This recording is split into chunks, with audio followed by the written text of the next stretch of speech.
Oh my goodness.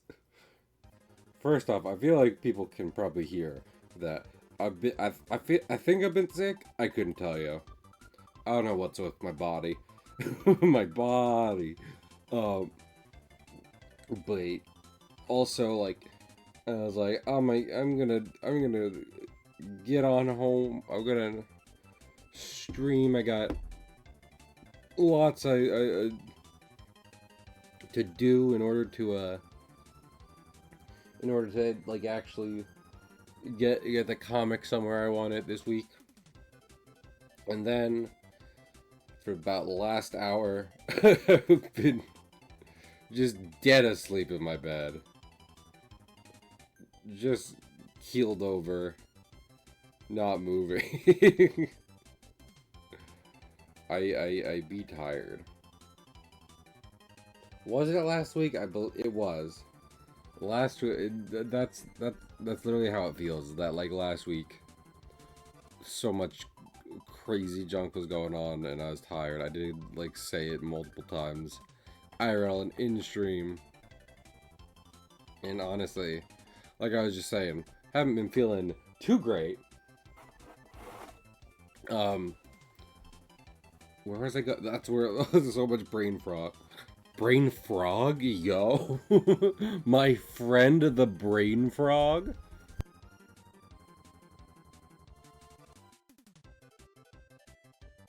I mute it for some wet coughs. Lord, do you think I've been thinking about this? You know the like neti pots, that stuff where like people literally basically just blast water into their sinuses and nose in order to like clear it out. Do like, because I talk so much about like, Lord, it's a good thing I don't have like a professional show or whatever. That'd be bad. Do they do that often, sometime before a show? Like, if they really need to make sure they're not just like hacking up a lung on air, are they just constantly blasting water through it? I would not blame them. I feel like I've been getting closer to just wanting to do that myself.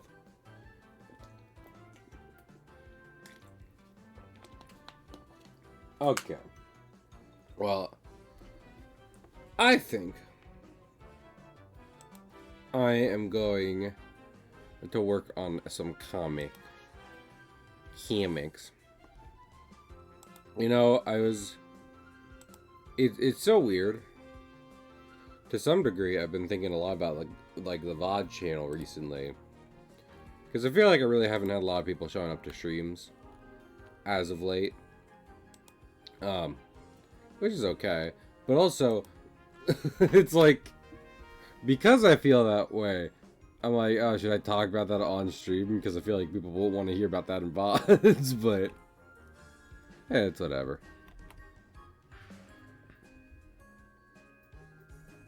How does this sound?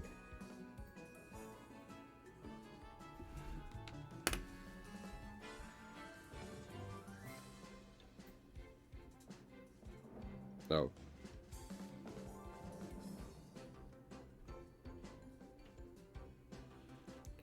Someone is now sending me. I love how they like confirmed I was streaming several times before I went downstairs.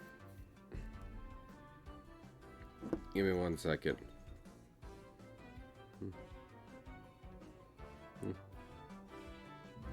Right.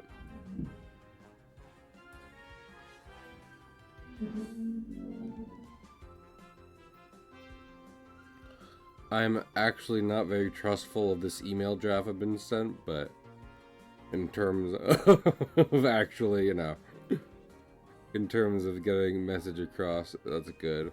This.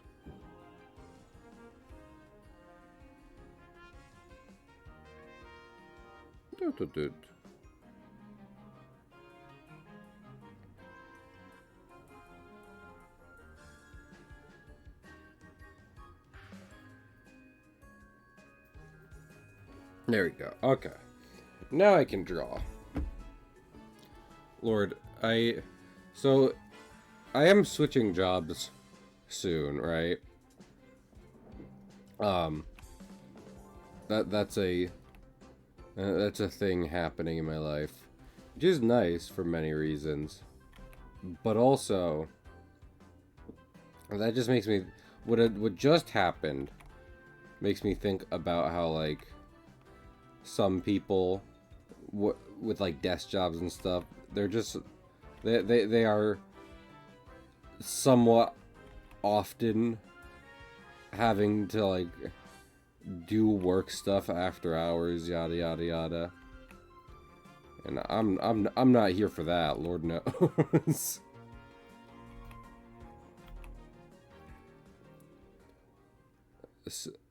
Stuff is so messed up in the world these days. I feel like I feel like drawing the line at no, when I'm not working, I'm not working. I feel like that should be a universally recognized and okay thing, but I don't know, we'll see how this new job goes. I was literally just at like, you know, I was just saying about how me being like physically exhausted, and that's the consequence, that's like the tax my current job takes on me when I'm not on the clock. So it probably is a better trade-off to occasionally have to, you know, do some minor email shenanigans when I'm not working than being like so physically exhausted I'm just trapped in bed. That probably that math probably works out better for the office job, desk job. But yeah, Lord knows there's lots of reasons why. For a while, I had even if my job was hard as hell and did not pay like it, I had no intention of switching jobs, but stuff happens. I've had life developments, and also hopefully, this isn't guaranteed for many reasons, but with some luck, I might be this new job might let me move out parents' place. So I know there's plenty of people who would say, you know, fucking do not do that until 100% absolutely necessary, but kind of getting there, if I'm being honest. So that's how it is. I'm sure plenty of folks can relate.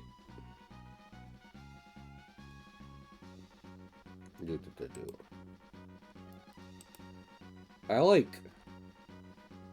So, I'm kind of hoping that I'm able to get, like... Maybe we can do an extra, like, couple panels for this week. And I put one half up for free, and then both halves are available on the Patreon. Try and give Patreon members more value. But last week it was like that was after the lot that was after all the junk we've talked about, right? And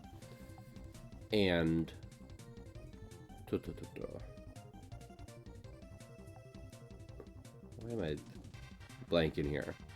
All right, and it's after I was dog sitting for a while, so I had to come back from basically a break from the comic, but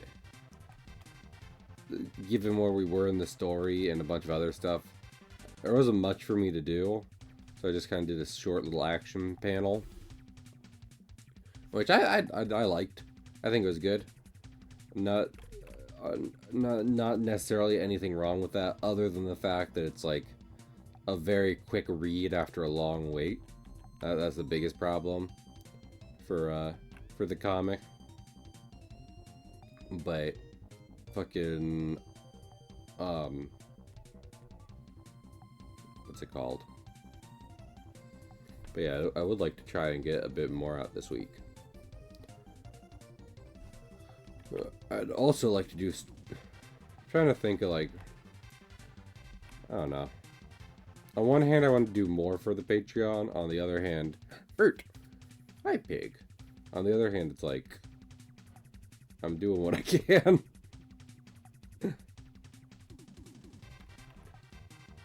That's a catch-22,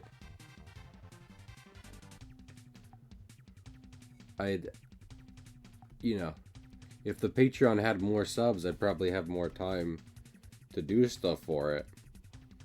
But Patreon would only get more subs if I do more stuff for it, so... I should read Catch-22. I remember picking it out in school and then not really bothering. Because I was like, I don't care. For like a book report. I just BS my way through it.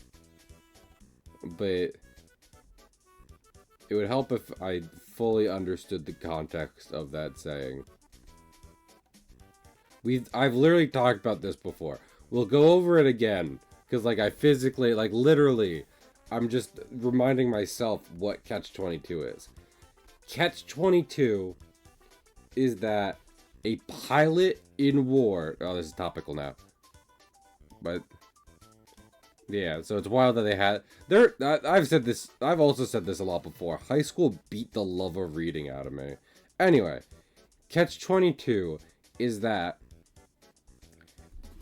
if a pilot is insane, he can be granted... He can be taken off of flying combat missions. But to do that, a pilot has to ask to be taken off of combat missions, which then proves he's not insane because he cares for his own safety. The gist of the Catch-22 being there's no way out of the situation because, you know, the provided method out. Yeah, there we go. The provided method out proves that you do not qualify, that you are unable to escape. So an equivalent would have to be the same thing of like, you can do A if you're B, but if you're B, that means you are obligated to do A or what have you. So, see, this is why I'm always like having to double check my work, where it's like, is that a Catch-22? Because for the Patreon, I think it is. It legitimately is. If I had lots of patrons, I'd be able to like work day job less, and focus on Patreon more. But I could only get more patrons, you know, if I work on the Patreon more. So, okay, this is right. Yes. Or everyone knows that many artists struggle with drawing hands. I cannot tell you the amount of times where I'm drawing hands and I just look down at my own hands. So unironically. I'm like, how do I do this? And then I just make the hand in real life. I'm like, oh, okay.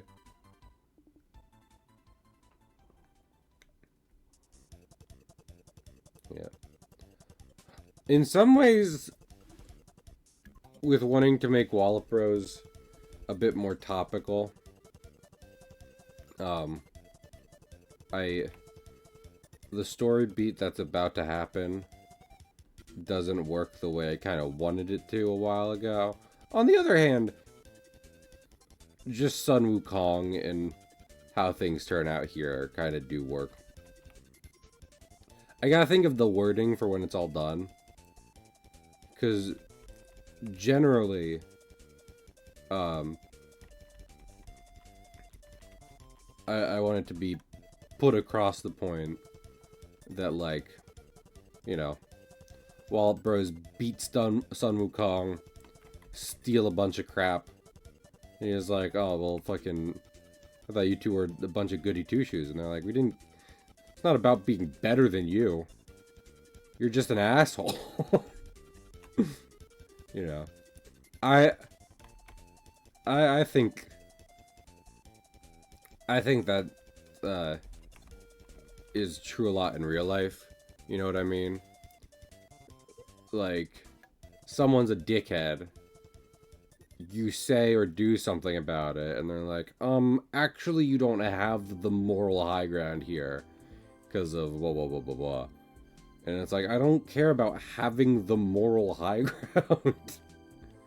You just suck.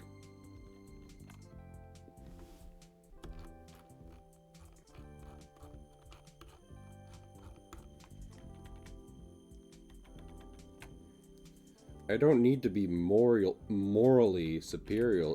Moral? I don't need to be morally superior to you. You're just the worst.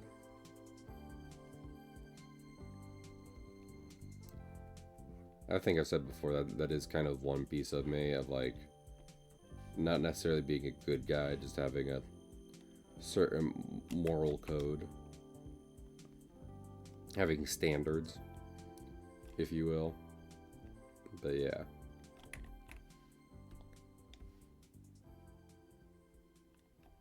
One Piece? And then, hey, that's it. You know, they talked about Crocodile a lot in a lot of the promos for season 2, but have not seen him in any of the trailers. So I don't know, maybe he'll just be a teaser at the end. Oh, that's why the lines look so thick. I'm on 7. Like, it's not bad. We're making a cartoon here. Thick lines are kind of part of it, but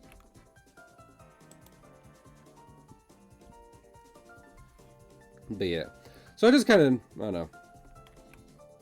Pig, do you have any thoughts on how I might specifically word that, how that goes, so it fits better in narrative? The whole, like, well, aren't you two supposed to be like lawful good? And then they're like, no, fuck you.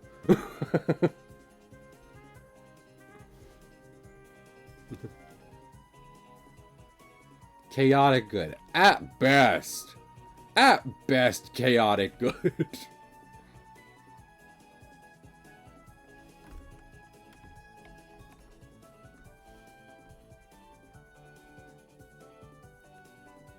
I'll thinking on it. I appreciate you, Pig. I do like to. I don't want to be like. I don't want like my friends to ghostwrite shit for me, basically. But I do also like talking to friends and be like, hey, how do I make this? I don't know, human, personable. Concept of the question. Well, Pig,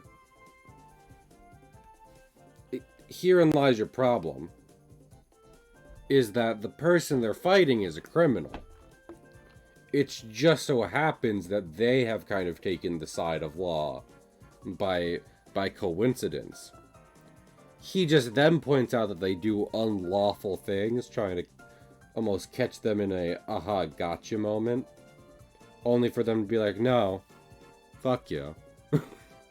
You just suck.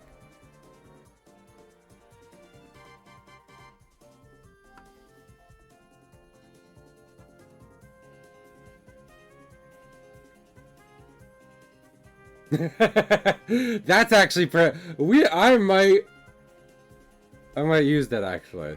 That's just like, we're not Marines. Yeah, we're pirates.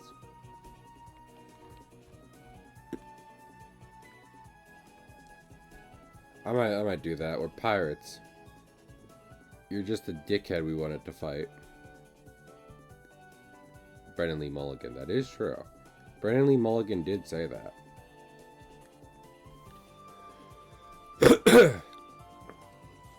No, so hi, Alphonse. Yeah, I'm helping. Alphonse, you got anything? You want to throw your hat? You are also friend. You want to throw your hat in the ring for how to have this near future interaction between Sun and the Wallop brother? I like when Alphonse same.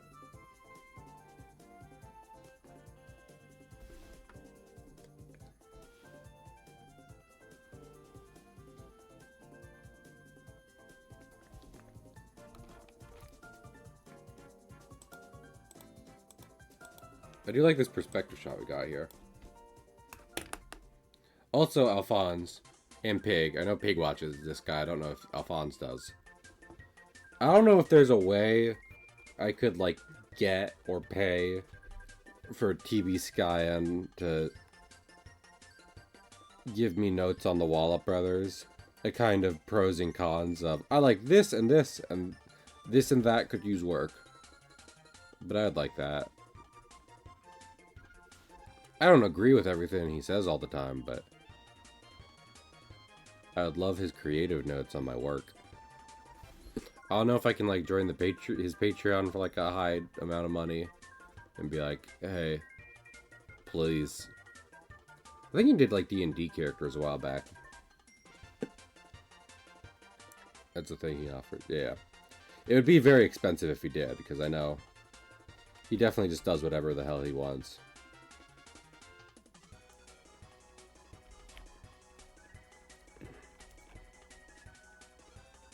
What was I thinking of?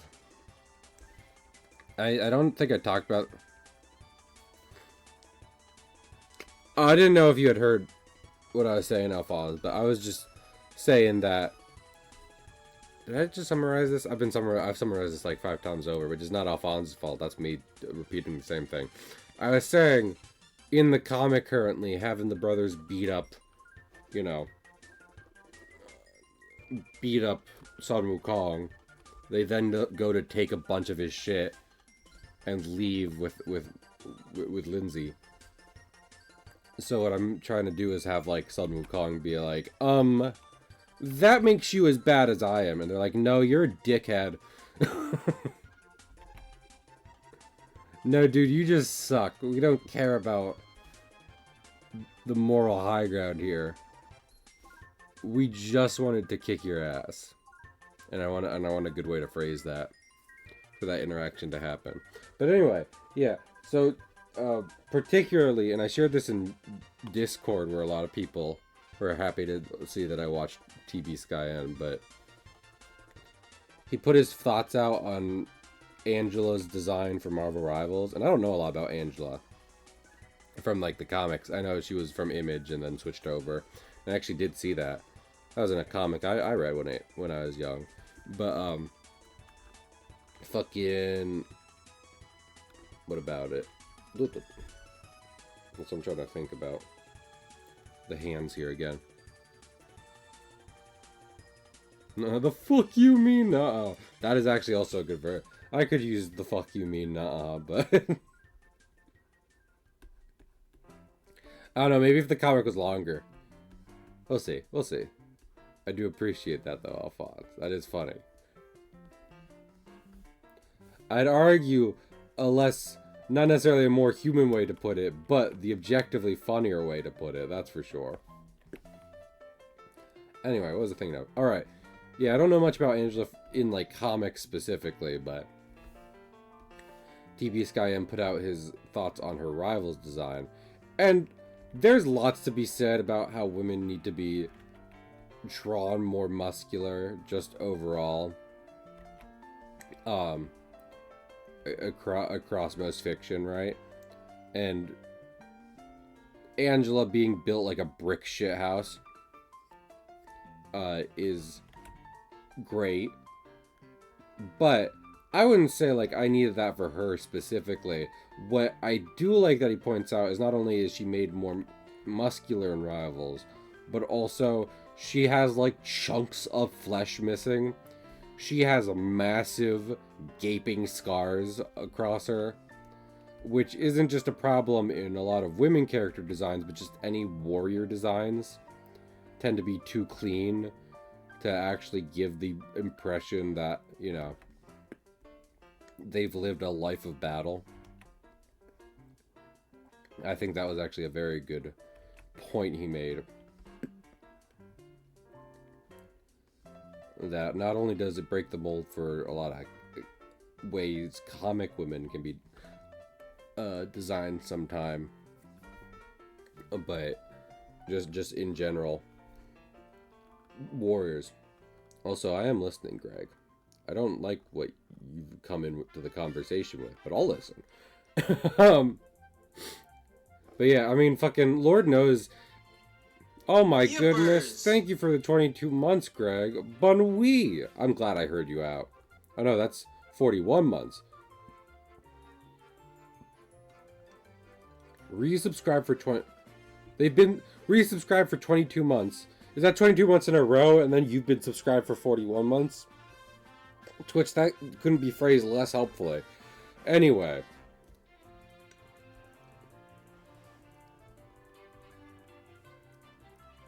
In a row, yeah. Okay. Well, I very much appreciate that, Greg. Thank you. Yeah. I was going to say that based on TB Sky and seeing that, I have legitimately had the thought of, like, you're watching a piece of fiction, a piece of media. Also, hi, Jews. And, like, this badass warrior is fighting, and, like, things are going a certain way, and then all of a sudden, they get hurt. Maybe they lose, like, a pinky, or their whole ass arm, or whatever, right? And, like, that's a big dramatic deal. And, like, I get it, because, like, to some degree, if you're a fighter, keeping all your limbs is pretty important. But also, there's a point where it's like, is this the first time you've ever been hurt in a fight? Because I've seen no evidence as to you being hurt before, and now all of a sudden you've taken a massive wound. Is this the first time? Also, Alphonse, I don't know if you posted that on purpose, but, like, to some degree, Metal Gear is like that, you know? Like, they do kind of make a point of saying it. Like, they make it more of a point than other pieces of fiction do. But Metal Gear Solid 3, great fucking game. It's like, Big Boss isn't exactly covered in scars. But then they're like, fucking... then Volgan's like, gouge his eye out. I was like, damn.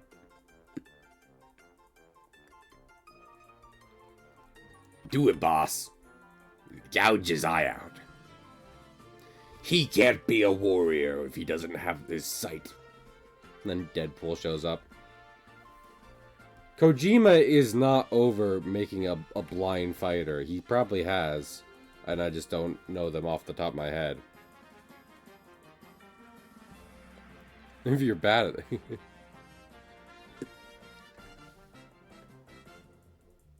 Yeah, well, I don't have Delta, and I have no intention of ever playing it, so.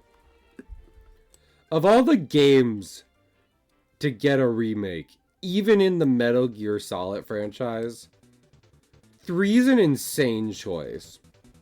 I don't know how much I talk about this on stream. Metal Gear Solid 3 has aged like a fucking wine.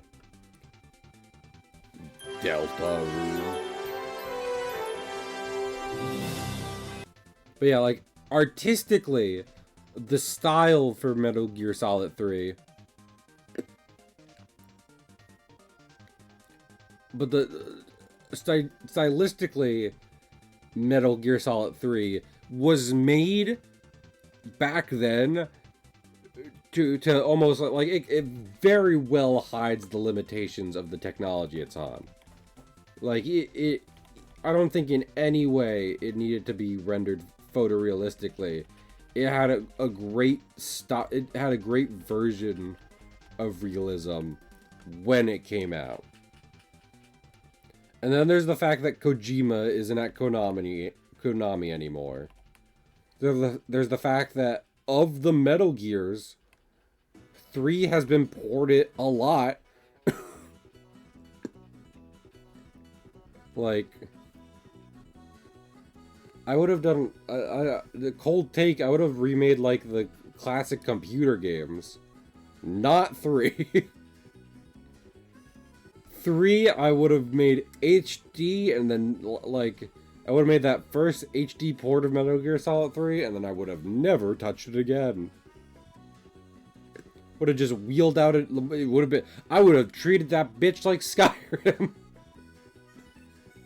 Be like, hey, is there a new system people are playing games on? We can make a few bucks porting Metal Gear Solid 3 over to it. And like, again, Konami sucks. But, fucking, you know, I would have felt better playing Metal Gear Solid 3 that way than getting a full-on remake, which I'm not getting. I remember there were, I believe I heard people saying there's performance issues, which I believe has been patched out, but still. I'm good. What was I thinking of? I am probably going to get the second Metal Gear collection when it comes out, because it's good, but they announced like a new Castlevania game and stuff. I'm not getting that. Like, to some degree, yay, they're making games again. To another degree, like, anytime you look at Konami's top franchises, like their household names and shit, you can almost guarantee at this point that sometime in the last decade they fucked over the people who actually made those. So, and like, to be fair, I believe I had heard about Kojima, you know. Kojima wanted to leave Metal Gear and stuff. He wanted to do new things. Totally valid. But there's that. There's the creator wanting to do a new thing. And then there's then there's fucking him over.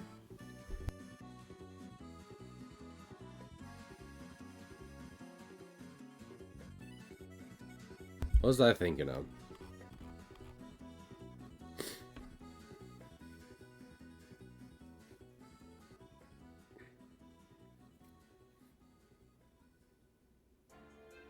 Like bullet dropping them.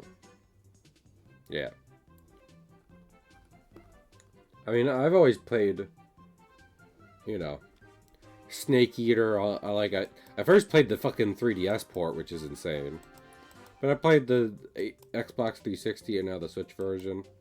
So, and like, you know, I'm sure there's little things where it's like, oh yeah, like Snake. There, I think, because in the, because for anyone who doesn't know, in Snake Eater, there's little frogs you can get everywhere, which is a reference to something. It is T-Dragon's B-Day, Greg. But, in the 3DS port, those are little Yoshis. But I know in the Switch version, they're little frogs again. So, like, I know there's little version differences that change certain content here and there. But for the most part, I believe, the core game is much the same. And that core game is so fucking good that... Lord in heaven.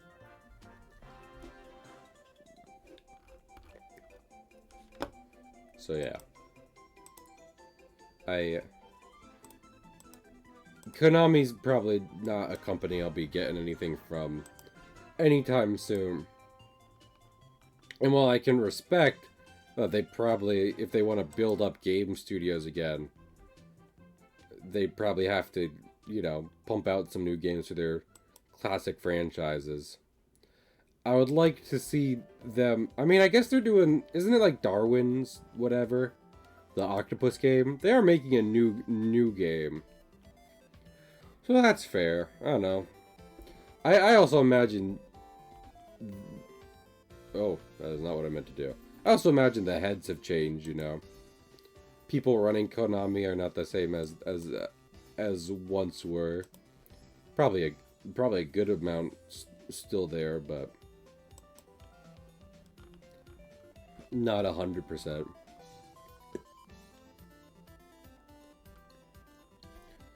So, what it is. I do, yeah, Castlevania. I mean, I don't know. I guess I want to see some good stuff, some goodwill, have Konami get some goodwill back before I get anything. I do have the Castlevania collection, so it is Castlevania's 30th anniversary.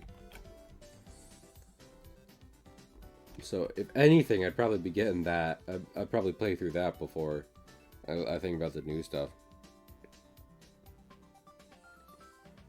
Okay, see, I will say, okay, Alphonse, you saying that the new Castlevania, damn Greg, damn, is made by the Dead Cells people, like a cool indie team, that's part of what I want to see. For anything new from Metal Gear,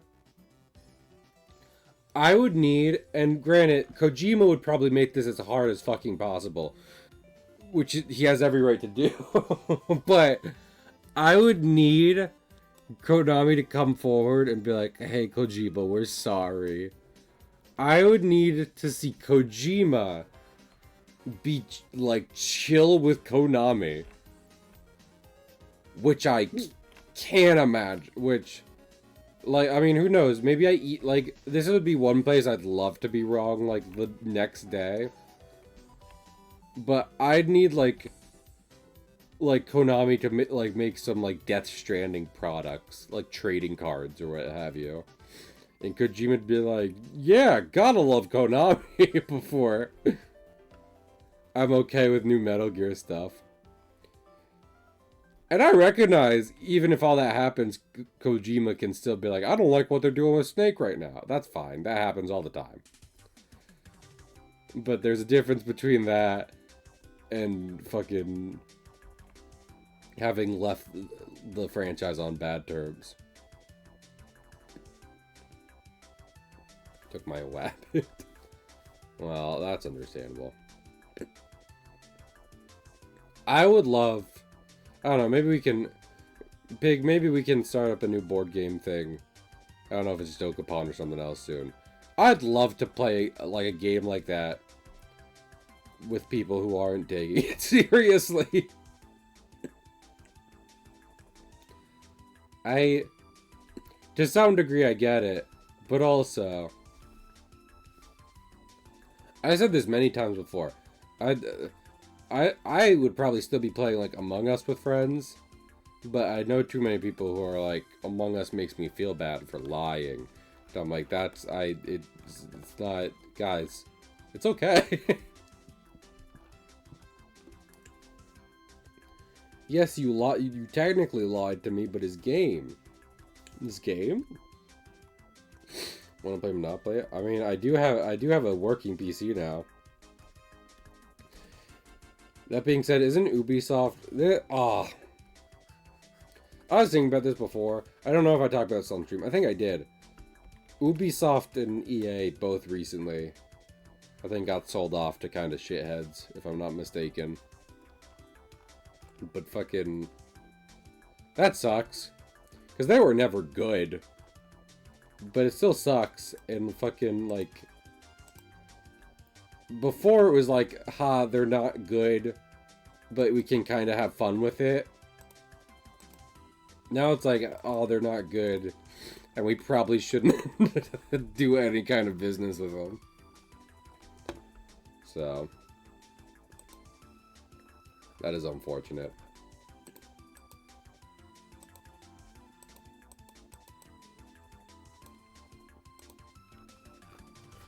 Isn't EA, I think I've asked this before, problem, but EA, like, fully got sold off to, like, a prince somewhere, right?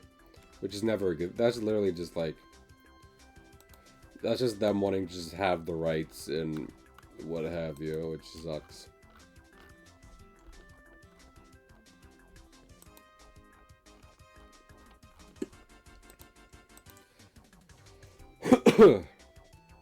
But yeah, so... doesn't. No, indie. There isn't the indie showcase for Nintendo tomorrow. That's something to be excited for. Because Lord knows Nintendo not doing too hot this year. In terms of, like, being a company I'm happy with. I need those Switch 2s to come down a little bit. And I need, like, a franchise that's doing better than Pokemon. Granted, did Pokopia come out today? Yeah, low stamina. GS3. We'll get some rest. Heck, even if you're worried about my stream, Alphonse, you could lurk. Go take care of yourself. How is this straight line curving?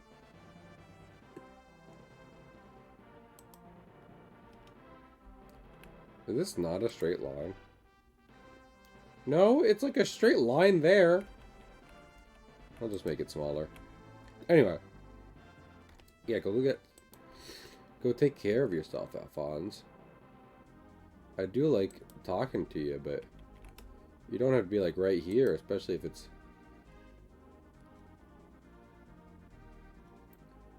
a Spectrum. Spectrum Internet, we're back. No one likes us. It's more the hunger. Then go get something to eat. That's even more something you can lurk for. Sleeping, it's like, I mean, I guess if you want to leave your fucking iPad on, but eating, it's like, yeah. You are covered. I want to make sure my friends are being healthy. What is it? Simply eat. Bananas are good. And Alphonse lives on an island where bananas grow. I don't know if bananas grow specifically on Alphonse's island, but they grow. Bananas grow more on islands than they do in New Jersey. And I, local New Jerseyan, love eating bananas. So. Anyway, what was I thinking of? Something dumb, because I've just been saying dumb. All right, yeah, like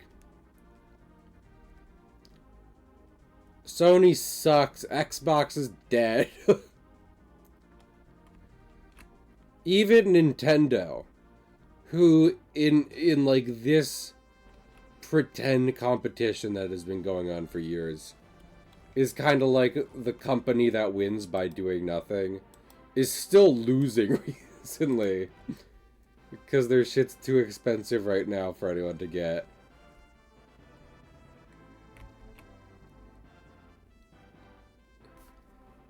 So at that point, it's just like, I hope everyone wants to get into some indie games. So hopefully the Indie Direct tomorrow has some good stuff. Also, give me 1 second.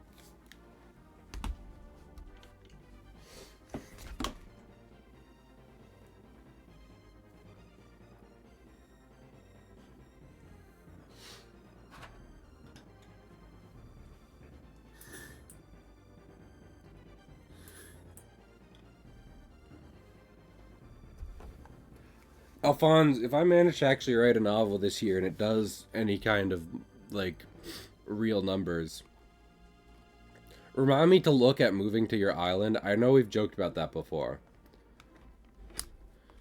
But a pretty Spanish island filled with cats and bananas, and one of my friends lives there. Sounds pretty good. Like, I could pick worse places to live.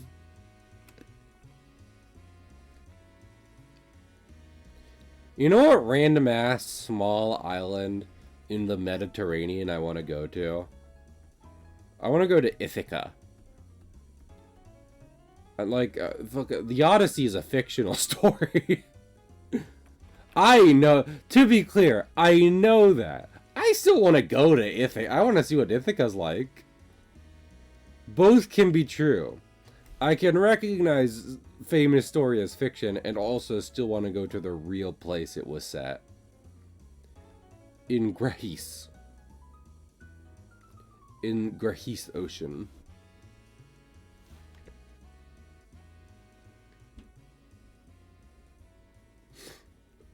Alternatively, I'd want to go to Rome for JoJo, which is also a fake story. But I'm sure less people would assume I think it's real than with the Odyssey.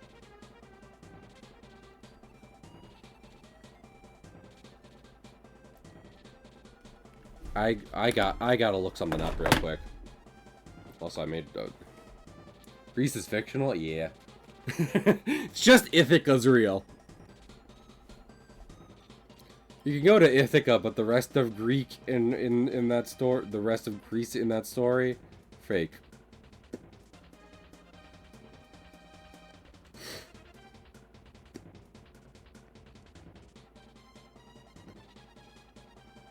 Oh my goodness.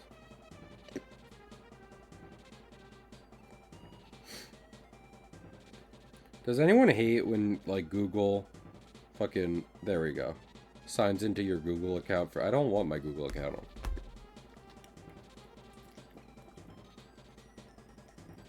Yeah. Because, like, you were saying that, Alphonse, right? And I get to some degree, having people be an export is, like, that's a sign there's not, like, not a lot going on. I'd love that. I'd love to move to a place where not a lot is going on. Sounds beautiful. Anyway, do historians believe Jesus was a real person? Yes. Like, you know, whether son of God, that's a belief thing. But I believe, you know, real person.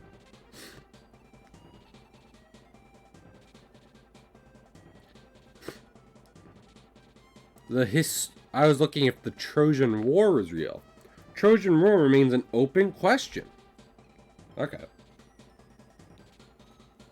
That's it. Because that's what I was gonna be like, yeah, but isn't the Trojan War also supposed to be fake? But then I was like, wait, I don't actually know that.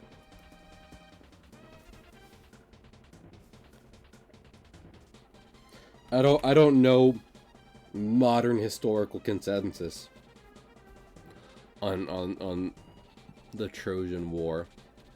So I googled it. Yeah.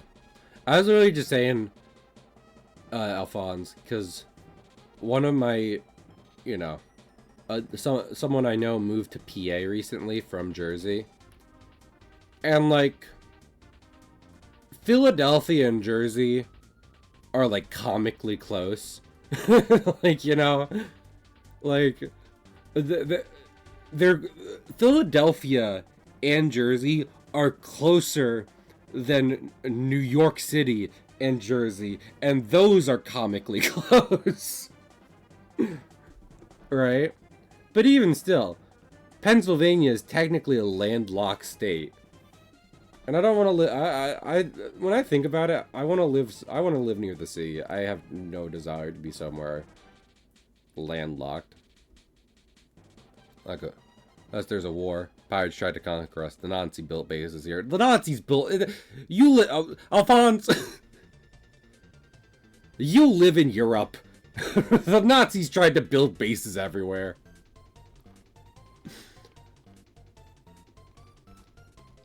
That'd be notable if it was like, you know, Australia or America.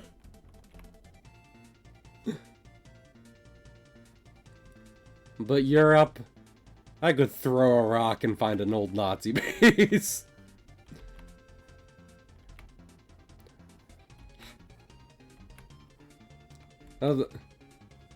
Half of Marvel stories in comics and movies is like, oh, well, there's an old Nazi base here with something weird in it. It's Africa, but politically Europe. That is true. Well, that's because Europe is just Asia. The people, before I deleted TikTok, I know people were doing about that.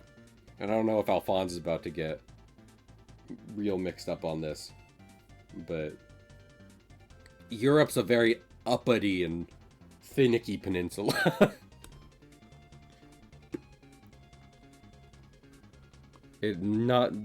Almost nothing separates it from Asia.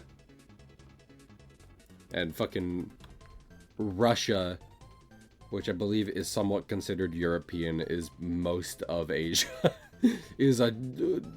Claims a large chunk of Asia to it. So that's right, Europeans. And if your response to that is, well, America sucks, you're right. That both things can be true.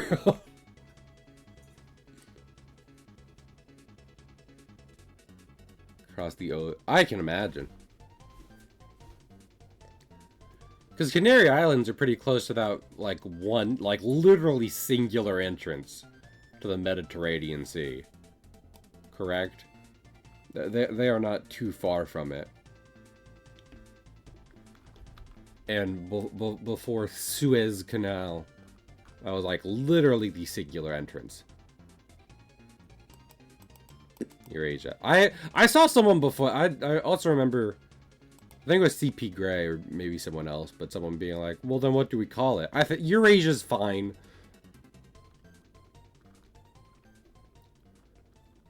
Like, yes, maybe that is still giving too much credit to Europe. But for cultural sake and because it is already an extant term, I'm with Alphonse here. Eurasia is definitely where you go. Because then they're like, well, India's pretty big, and that's also a subcontinent. And it's like, yes!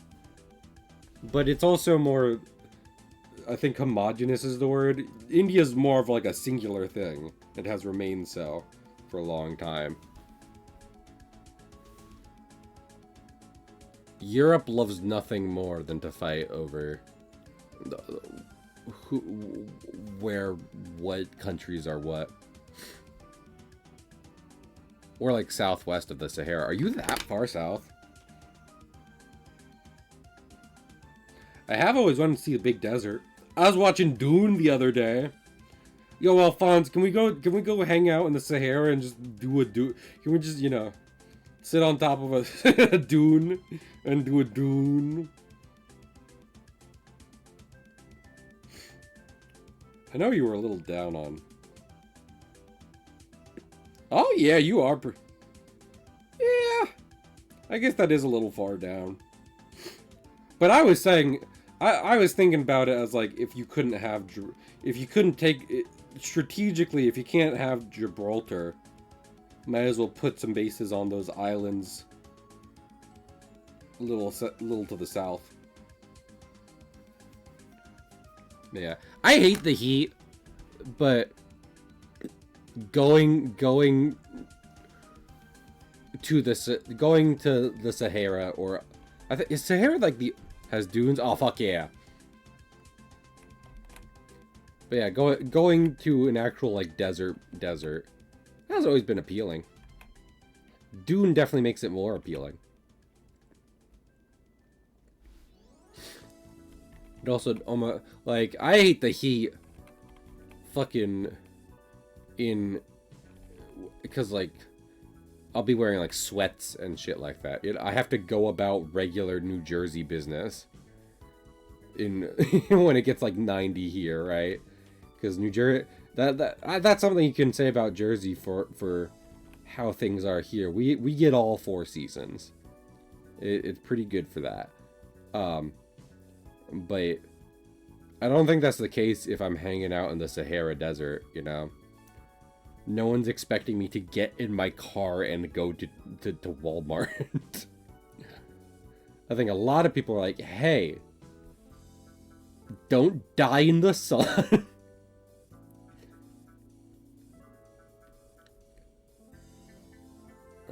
And we'll figure out what to do with the rest of the day.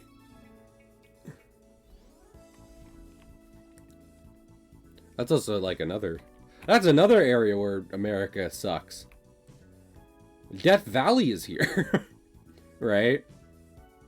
Death Valley is the hot... Arizona and Death Valley are the hottest spots on the planet Earth. But do they have dunes? No, the fuck they don't.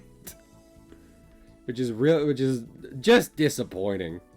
We got Monument Valley, which is really cool, but... And rainy season summer. Oh, I fucking love rainy season summer.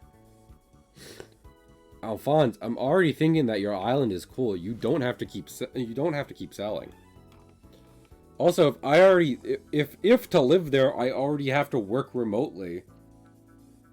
You know, egg frying summer becomes less of a issue.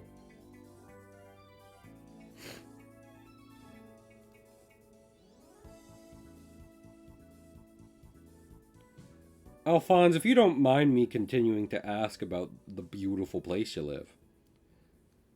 Fuck. How... From what you know, Alphonse, is your island, like, naturally... Yeah, aptly, yes, unironically. But are the Canary Islands, like, by nature, more deserty, or do they have that, like... tropical island kind of jungle to them in certain places, or is that largely a man influence? Is that people doing that? Because I see lots of palm trees and what have you when I'm looking at these pictures.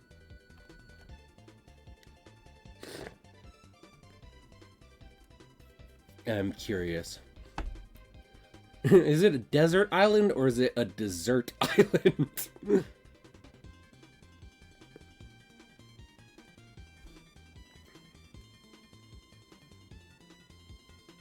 Also, I gotta look at some...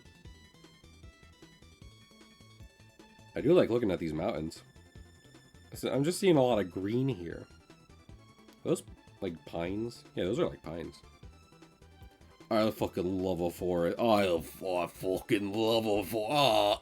Oh, will you look at this? I love a good forest. Yes, I do.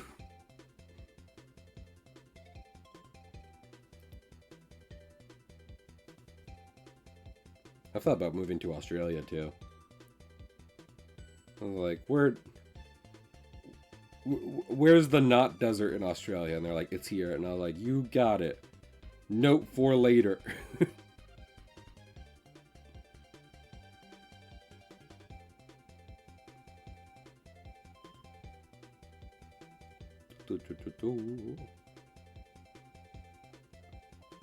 Yeah. I do feel like both is pretty varied. Dusty brown unless it rains island. Gotcha. So maybe I'd move to maybe I'd move to a slightly western island. Just slightly to the left of Alphonse and be like, hi! Come visit anytime! We're technically neighbors! Yeah, I was gonna say for Australia, even if I was moving to the slightly cooler, more foresty, to give that evergreen tropical vibe. Yeah. Any vacation spot does that, even here in America. So, I'm wise to that.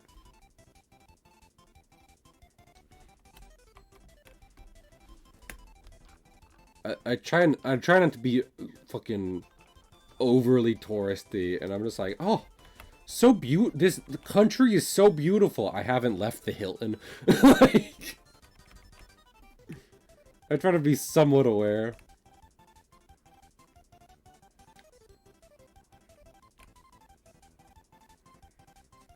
But yeah, I was gonna say if as opposed to Alphonse's archipelago, I moved to Australia, I feel like I'd be staying in a lot, not because even it's like hot in Australia, which it is. Everyone knows Australia gets pretty toasty all year round, but like we were just talking about the Sahara and Death Valley, right? There are much cooler places in Australia than that. But what everyone knows Australia also has is a lot of spiders. And while I'm not expecting there to be a spider every time I'm going outside, what I am saying is I'd like to hermetically seal wherever I'm living as much as possible. You know? I like to minimize chances of particular Australian wildlife entering my abode. Pretty good force if you don't mind bad internet and shitty public transportation. One of those I'm okay with. I'll say this, Alphonse. I don't think I can do both. I can do one or the other. I can either be physically isolated from the world, and I'm saying this as like this is actively you actively have to deal with this. I can either be physically isolated from the world and have good internet, or have bad internet and be able to quickly access a place that has good internet. Australian wildlife finds a way. I have no doubt. That's the thing, right?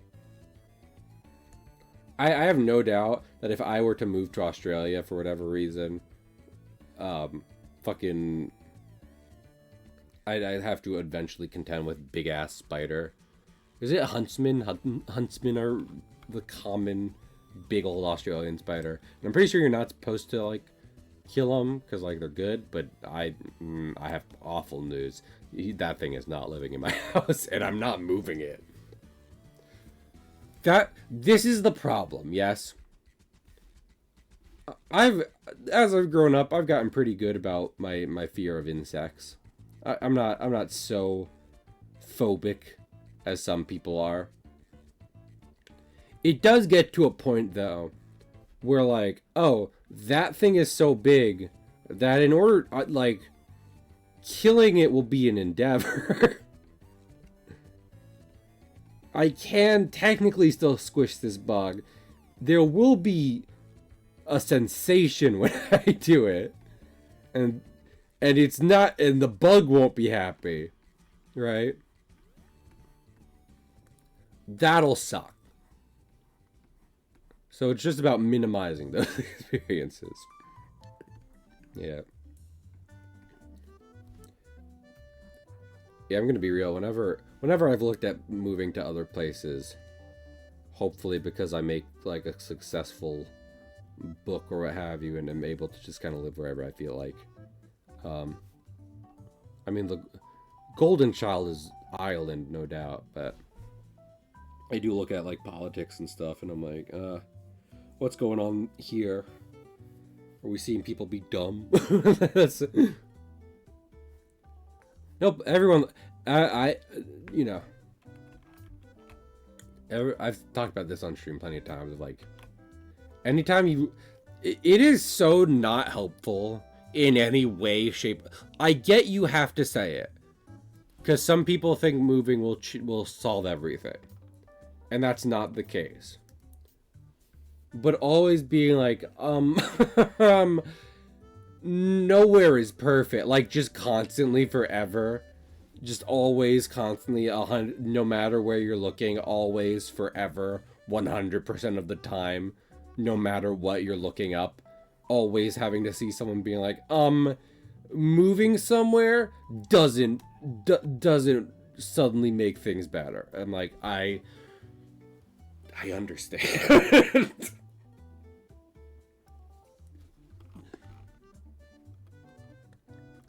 I can understand that and still want to move from where I currently live.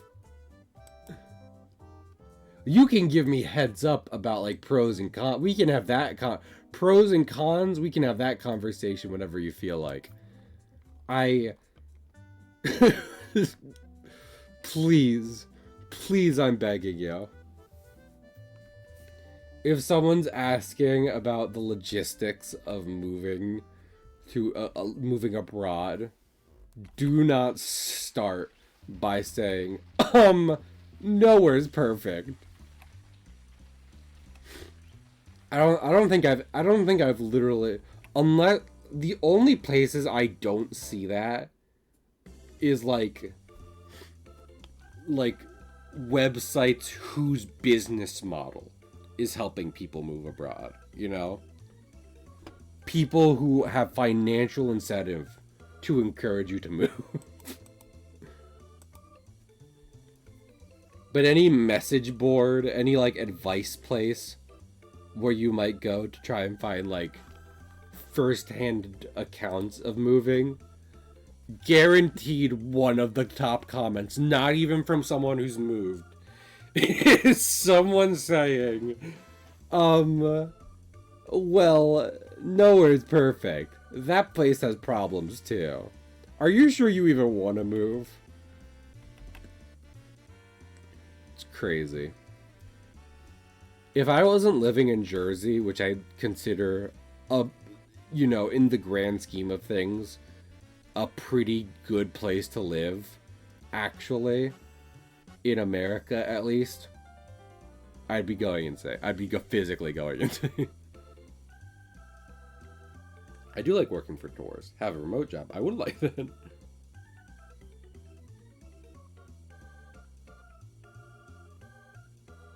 The tourist colony. I mean, that's kind of how it goes, you know. Like, I've been to Bermuda a couple times, and Bermuda's nice, but it's also like, plenty of people living in Bermuda, like, they're not like native. A large section of Bermuda's wealth comes from people who are just stupidly rich, can afford to live anywhere, so they choose to live in the nice tropical island. That's any slightly remote tropical place. It is just people moving there because they're somewhat rich or are tourists. And not necessarily not necessarily helping out to flesh out the rest of the community.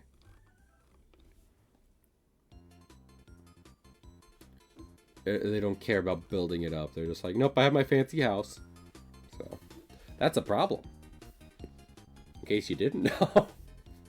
In case you've literally never had to, like, you know, recognize that as a reality. But yeah, I do think there's, like, you know, I'm someone who to some degree wants to get away from it all, and I recognize that means living somewhere remote and making compromises if I ever go through with it. But that's what I'm signing up for. Again, if I was able to pull it off. Yeah, moving abroad is I would love to talk to someone who's moved from, you know, America specifically abroad firsthand.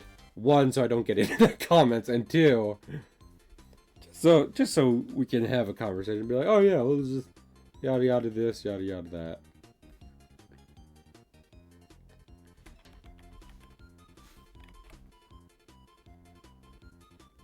I mean, technically Pig has moved abroad across the pond, as it were, but fucking he's smart and charming and old. So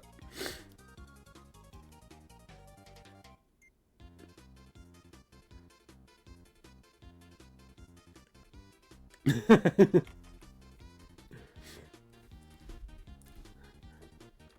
love how you talked about your, like, politics, and, like, I get, yes, Alphonse, but, like, that's just funny because it's like thinking about Spanish people being like, they're taking our stuff, and it's like, Spain? You're in Spain and you're saying that? Speaking of vampire, he could be. Spain. Where do you live? You live in Spain? Like Conquistador Spain? Like Cortez Spain? Spain.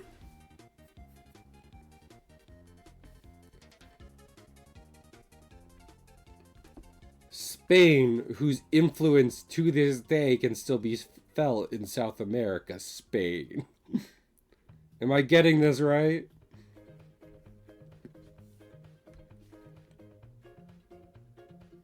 Yeah. No, yeah, it's crazy. Spain. Your pet Spain and neutered Isabs. Yeah. Yeah, literally, Alpha, because like I would have made that connection, especially in the Canary Islands, but you make a great point, and then like the only other place that can get more ridiculous complaining about that is Spain's literal direct neighbor, fucking not land neighbor, sea neighbor, England. Of like, they're taking our English culture, and it's like England, England.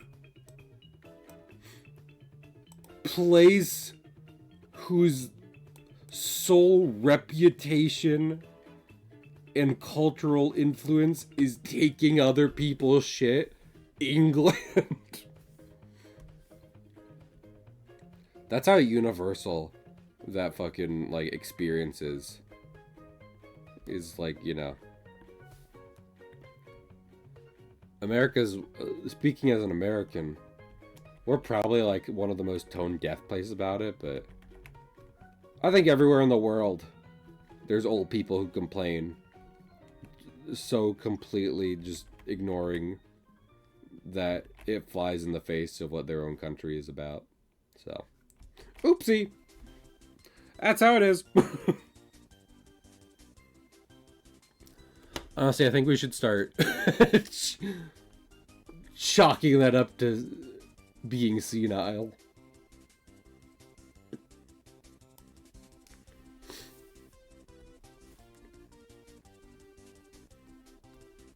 Lord, I'm just thinking about how Alphonse talked about it for, you know, his place of origin specifically. And I'm imagining someone complaining about that in front, like Spanish culture. They're talking about it in front of a conquistador. Like it's a picture, a painting. It's like, they're taking our stuff.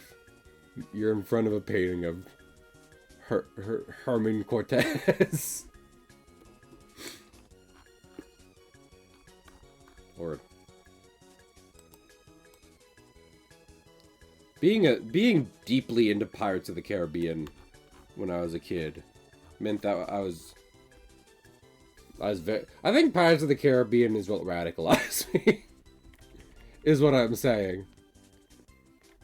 Also, this hat doesn't look good. Is a problem that I'm facing. Anyway.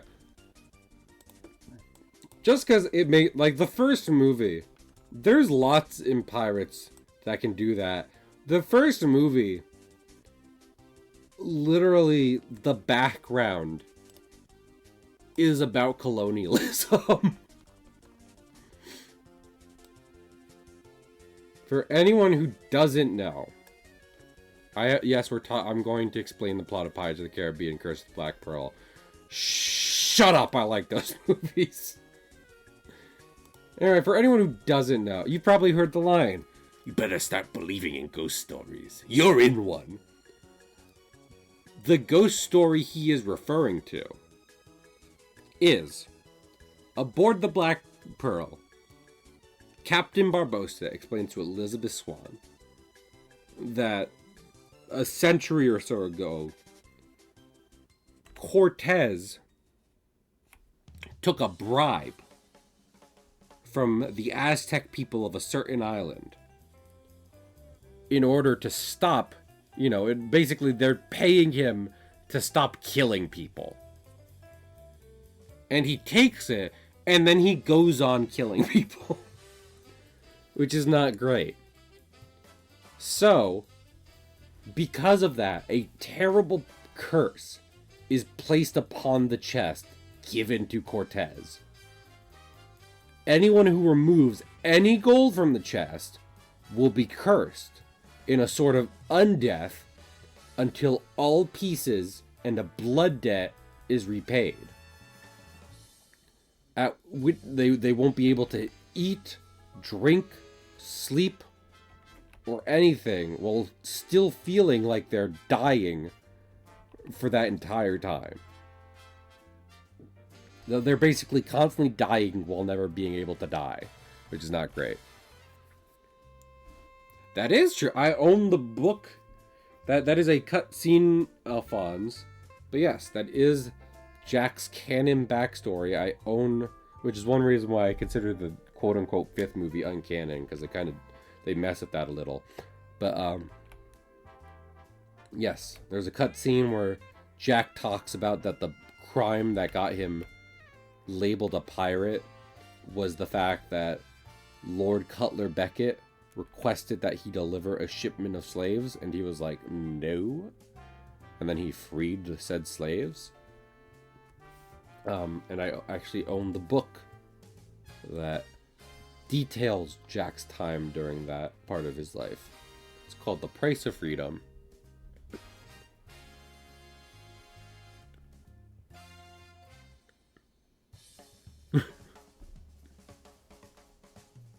Yeah. You know. Yeah, not to get any more political than we've gotten tonight, but honestly, people are just ridiculous. You know? Everyone, I think it's crazy how everyone's like, this, that, the other thing. Everyone's just trying to live in peace, man. There's a third movie. Jack says people are incredible. Yes. That is a cutscene, though. Unironically, I don't think a director's cut of those movies exists. They'd be good. Fucking... I love it when I see people who, like, talk about those films being good, like Gore Verbinski's Pirates of the Caribbean trilogy. Because if you look it up, they still have, like, a 50% on, like, critic scores, and I'm like, that's bullshit. These movies rule. Yeah. It's me, man from the future. You don't know what a 50% movie looks like. Let me tell you. There's some bullshit these days. Anyway. But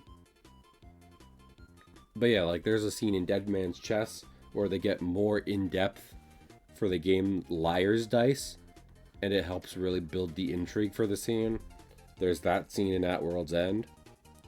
I imagine there's quite a few good cutscenes from the different Pirates films that could be included in a director's cut.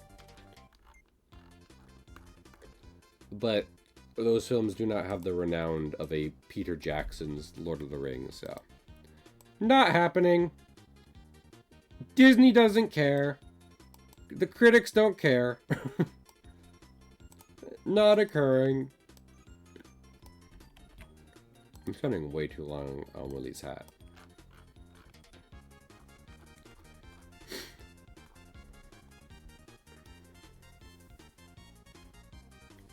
You know, I know what Willie's full name is. I won't say it, just because I think it's funny. Literally no one cares. But I still won't say it. I literally was thinking about an interaction in the comic the other day about someone calling him the wrong name. And I was like, that's not the, you know? I literally never call him anything other than Willie. That would be the incorrect name to call him, though. Like, I could say that's his name. I'm not going to. You can't... Oh, there's not... Fucking... Walt's name is Walter. Like, there's not... Jesse! Not that one. I think, you know, Willie can be a few different names, but... I don't think Walt can be anything other than Walter, so...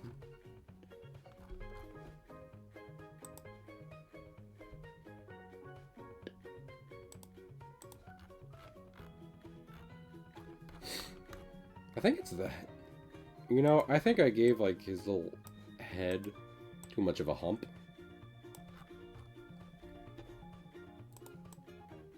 Ah. I think that's part of the problem.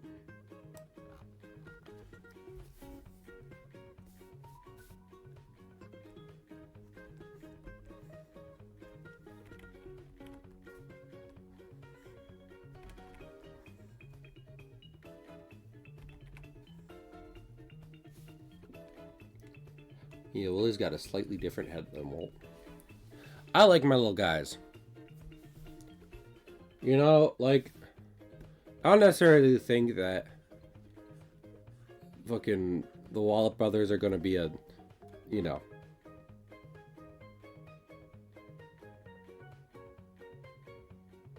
I'm the one who draws Mickey. Not that Walter. Wrong Walt. I'll just say that's a happy happy coincidence. As to not incriminate myself, but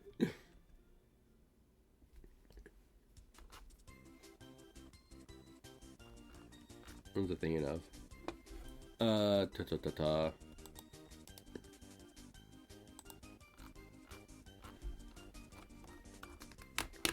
I keep doing this little spot. Let me see. Okay, so I did it this one. Not that one. Not that one. This one. That one. Not that one. This one. Not really that one. Yeah, I started doing this little fucking, like, basically kind of like spotlight trick. Where I make the, or make the background solid. And then I just kind of do a little...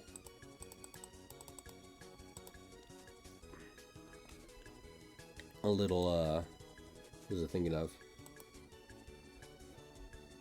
Like blot out a little spotlight to frame the character.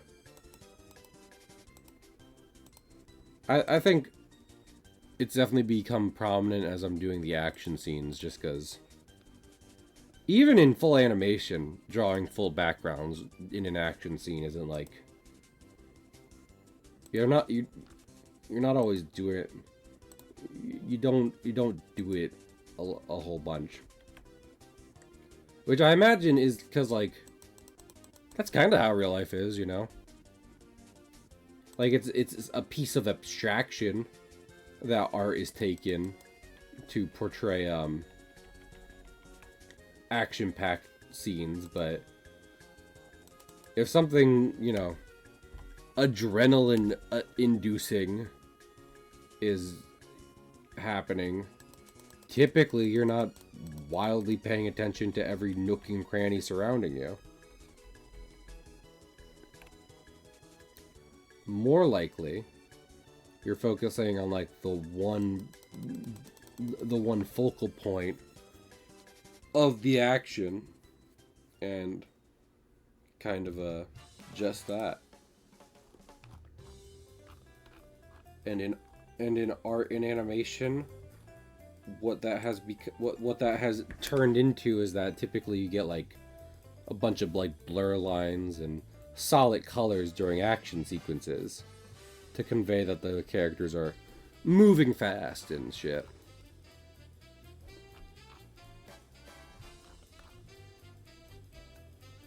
But yeah.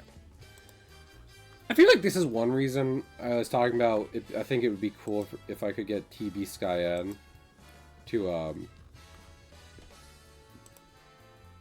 to talk about my stuff for like one YouTube shorts worth of time.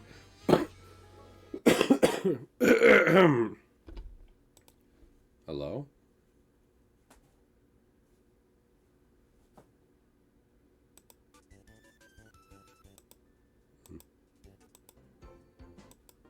The music just cut there for no reason. Weird. Anyway. I'm autistic? Damn. Must be a day that ends in Y, bitch. Hi, Ian. You're my friend. You're my friend. Oh my gosh, we're gonna play Monster Hunter World. Not me and Ian, just me. On what's it called? On Wednesday. I was streaming it to Ian yesterday, which is one reason I thought of it. But yeah, I've gone into detail. Listen, fucking Ian, do you have Monster Hunter World on PS5, PS4? Do you have a console version? And are you starting a new character? Oh, I I was talking about that before, Alphonse. I mentioned Ireland as the golden standard for places to move. And that's because a lot of times, and like obviously Ireland's done some fucked up stuff, but it is not cross-platform Magenta.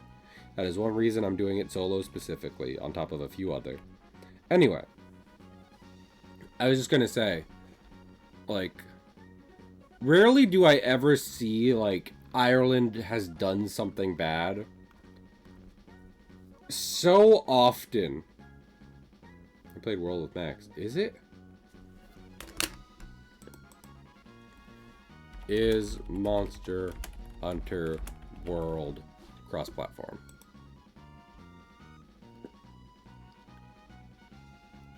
Are they ever going to add cross-platform to World? No, that's not.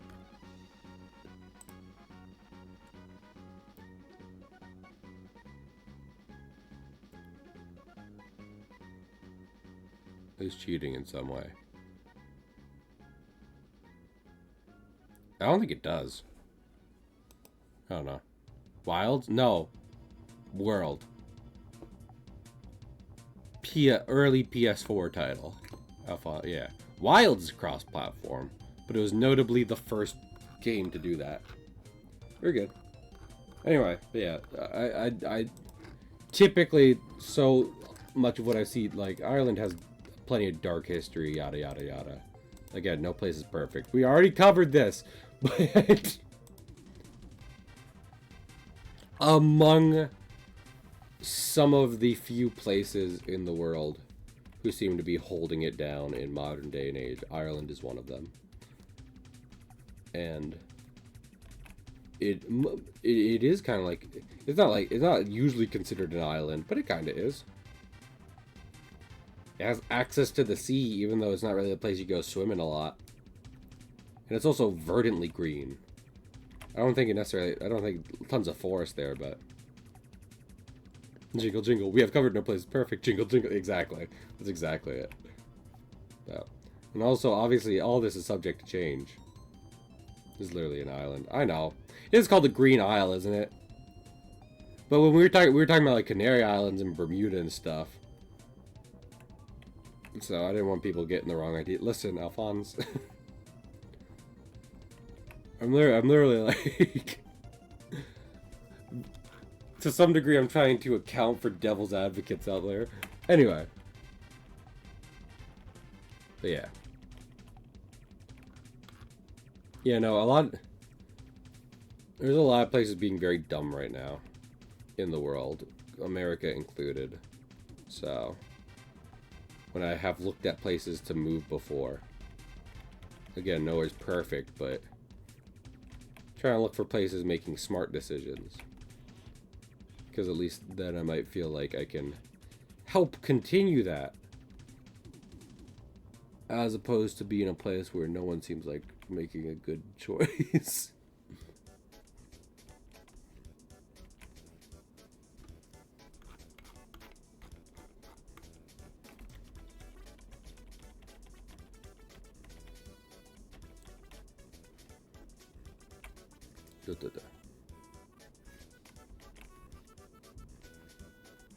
Yeah.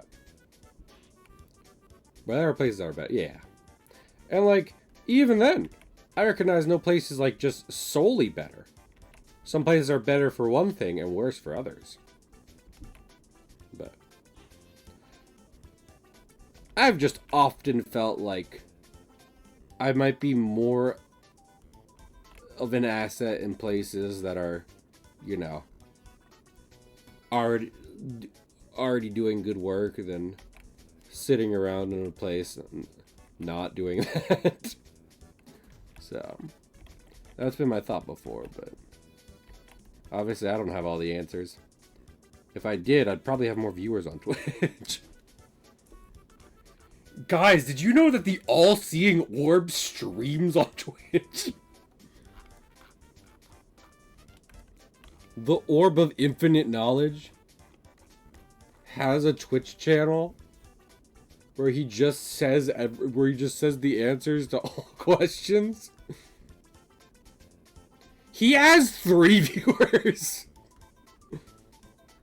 This is... everyone knows about the all-seeing orb and how if you can journey to him, you can get the answer to any question. He streams on... Why does no one watch his... You can get the same answers by watching his stream. He doesn't even have affiliate yet. Something is wrong here.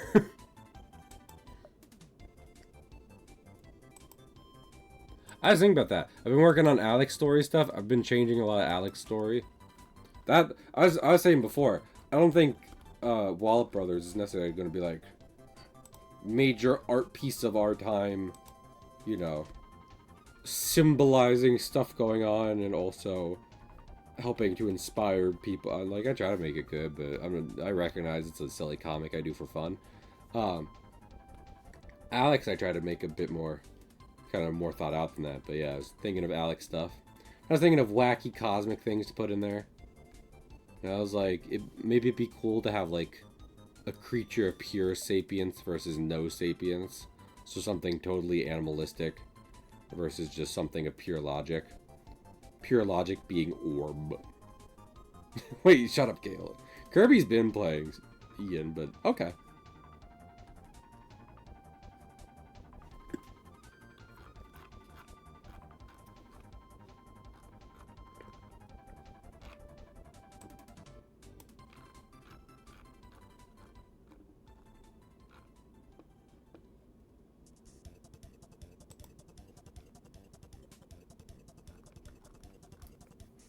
Or, well, now it's a different song, so I'm going to keep talking. Lord. I won't say what it is for multiple reasons. I got Deja a big birthday present. Because I've been thinking about it basically all year so far. The reason being, because not only did... I was like, Deja, if I'm being honest, all I can really think of what I would want for my birthday is more Kirby stuff. And they got me that. They also got me a giant 3-foot size model of the Mach 5 from Speed Racer. In box from like the late 90s. And it's one of the coolest birthday presents I've ever received. I don't know, Alphonse, why do you have it? Looks like it's from a VTuber. I mean, that shouldn't be surprised.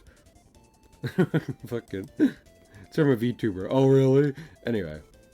So. Yeah, I'm not gonna spoil. I'm not gonna say live on air what present I got Deja. Both. So that way, no one knows. And also, to make sure I'm not giving Deja's info away, but I'm proud of myself. Deja mentioned it, and I hopped on that shit. No, I believe you, Alphonse. But it, like... I feel like you should have started with that. Because, like, I get it. But also... You're like, what is this emote? Well, it is an emote you have. That's all I can respond with.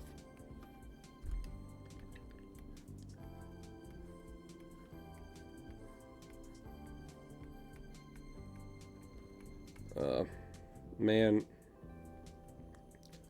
Yeah, I don't know. Maybe I'll only be able to do the basic 4 panels this week. Like I said, I do this for fun. So I try to push myself, but there's limits. And I am currently tired right now, and I do not know how much better it'll get over the week. Been a long weekend. No, I'm with you.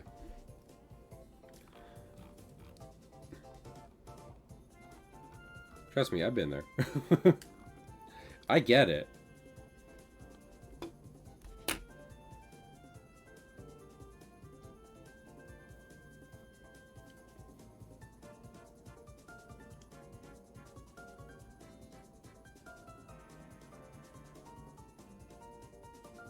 That's some good James Bond shit. I don't know.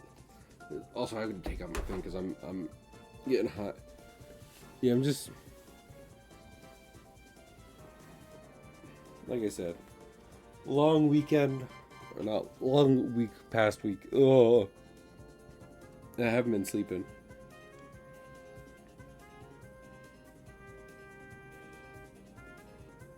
Have not been sleeping very well. So. I was really thinking about that before the weekend. And I was like, but you know, I'll feel better. No.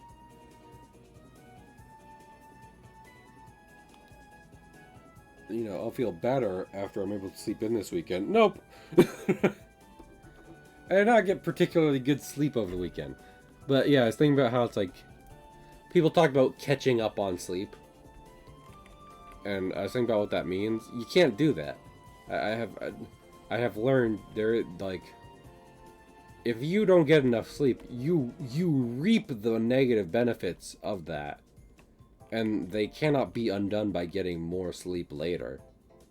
It is just that, like, if you get more sleep later, you'll feel better because you're now well rested. Also, gotcha, Alphonse. Yeah, I was just saying, you know, been doing this kind of spotlight thing. Just as a way of framing action sequences.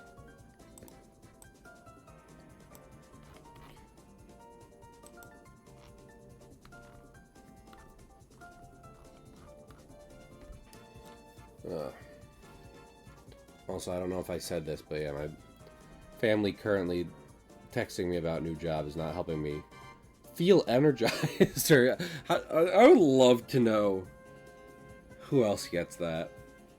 What maybe other streamers, big or small, just so long as they do have, you know, full-time job outside of it. How many of them get texts from family, friends, or other, just non-stop about their job? It's like, not helping.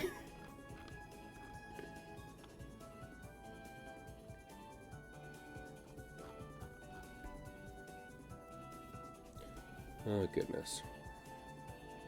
It's also crazy, because, like, literally, before, like, earlier today, my family was like, oh, yeah, but you have a while. And I was like, I got 2 weeks. I just need to get some stuff ready. And now they're like, okay, but... Oh, okay, we heard you. We're going to just keep texting you. I appreciate it. I'm just... If nothing else, I mean... I'm literally hoping this new job allows me to move out.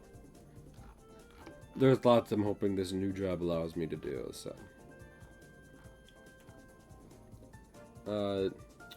I might just do a starburst here.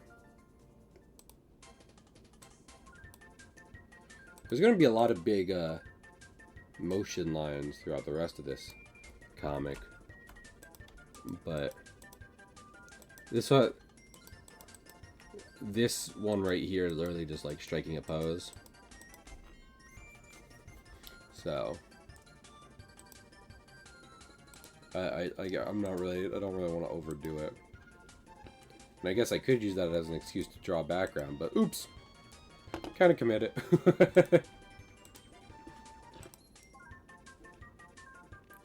Oopsie whoopsie, I made a fucky wucky.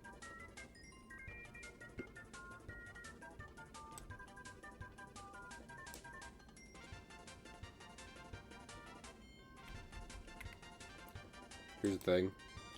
I would like these lines thicker. Girl, you're thicker than a boat of oatmeal. A boat? He definitely says a bowl.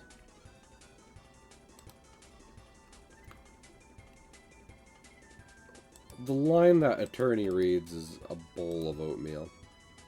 A boat? Yeah. That's how thick this person I'm now talking about is. I'm not talking about that. I'm not talking about the fucking... the like, fucking Vine I was originally referencing. No. I am...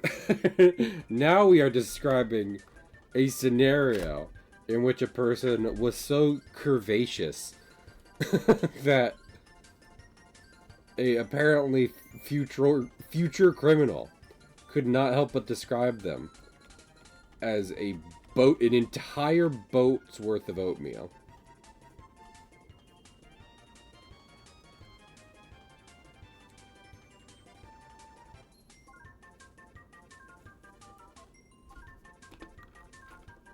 Learn. I was thinking, we were talking about islands, and I was talking about, like, yada yada yada tourism. I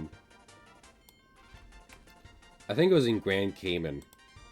I went on a cruise with my family one time, and there's a boat there, a sunken boat, and it sank. It was very fun because it was carrying a large cargo of rice, and a leak occurred in said boat, and water got on the rice absorbed the water, and then it sank the boat. And it got heavy enough to sink the boat. Broke open the hull, boat went down. So sometimes boats aren't tragedies, they sink for funny reasons.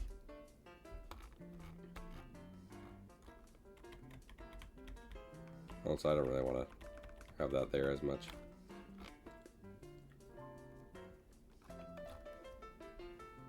Alright.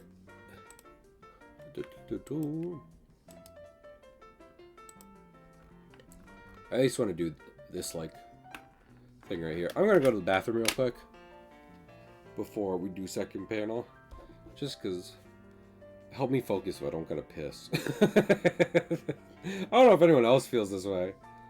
It's easier to focus when you don't gotta piss, but... That's me. That's something I found.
Cahill was never here.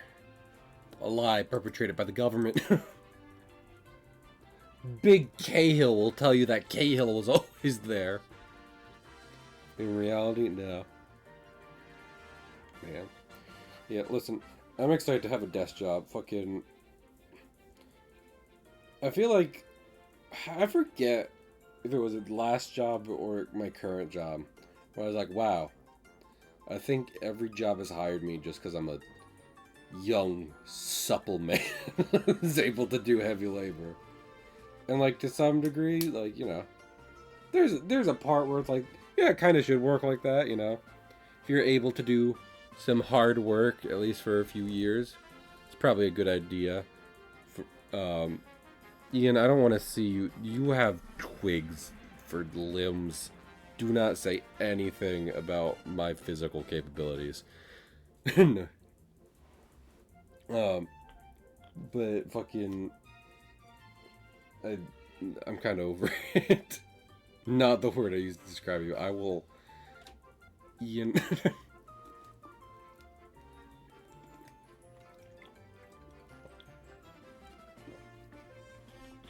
My favorite thing about my friend Ian is how he talks a very big game, but Lord knows when we hung out in person, he flinched at basically anything I did.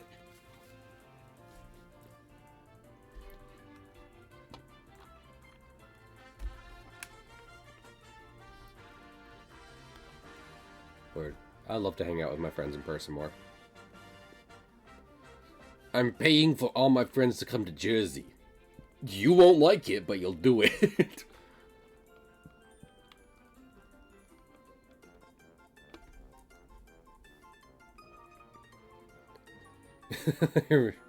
You hit me. Alright.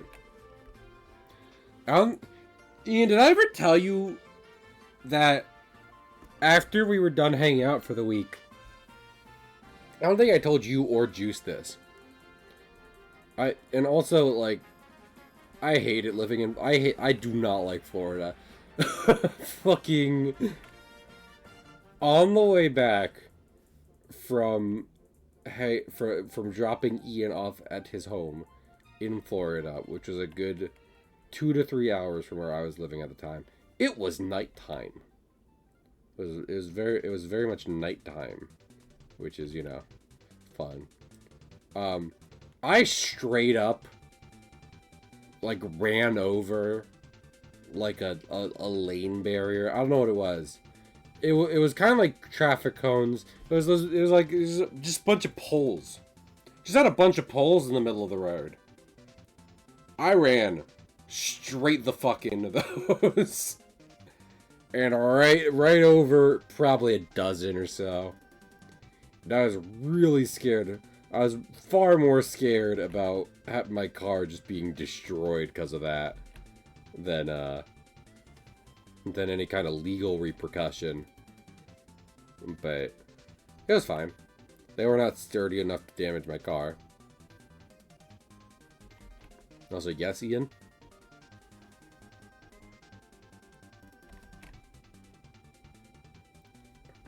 You better not be about to insult me. Ran over Vegeta. I coulda. How did that happen? It was dark and I hate driving. That's how that happened. Lots of just long-ass roads in your home state, Ian. I was going down it. There were no lights on. There were no street lights. By the time my headlights illuminated them, I was going 60 and they were in front of me. These ones did not. Okay. To be clear, I'm not a good driver.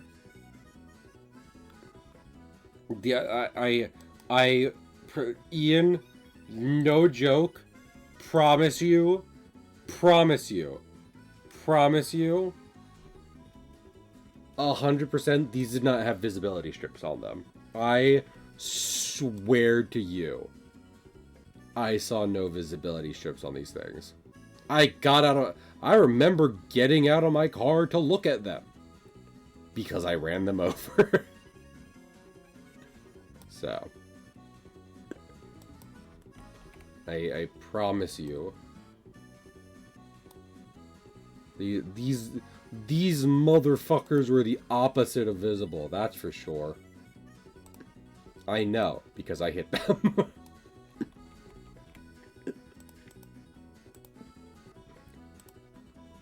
Again, I'm a bad driver. I don't be running into stuff. I stop for squirrels and birds.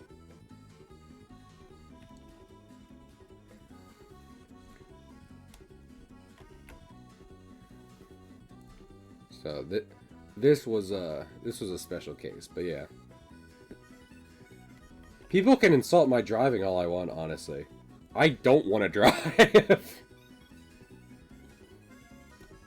Literally another reason I've looked at moving before, because fucking America is the Cars country.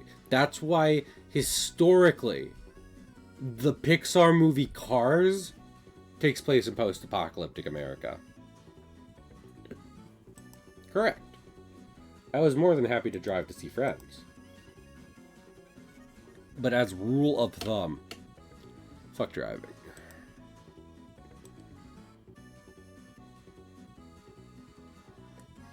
Don't go to Ireland.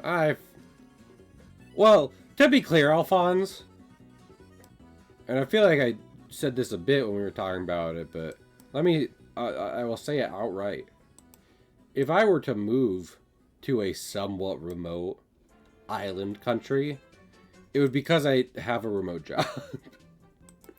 And if I have a remote job and good internet, I'm leaving the house to, like, walk in the woods and shit. But fucking, I'm not going to the city to party. So. Slap the shit out of you? I do.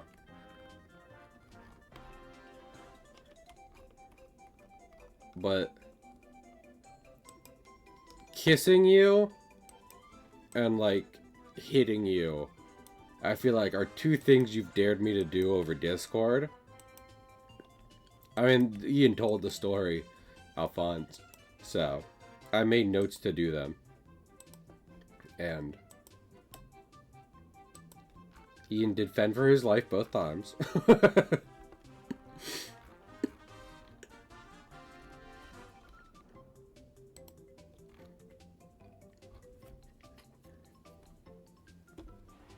But that's what friendship looks like, you know? If you're hanging out with a online friend for the first time and you aren't fighting for your life as both of you assail each other over years of friendship, it's like how, like, long distance couples, like, will just fuck when they meet because, you know, it's been a while. Friends are like that, except it's not sexual. It's just more just purely antagonistic. I mean, who knows? Maybe some long distance friends fuck when they meet, but I don't think that's as consistent. Those are outliers. Those are the in-betweens in these cases I'm talking about, as opposed to the prime examples.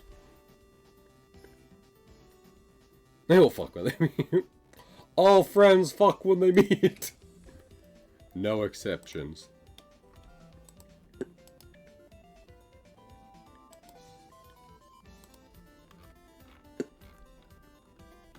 Lord.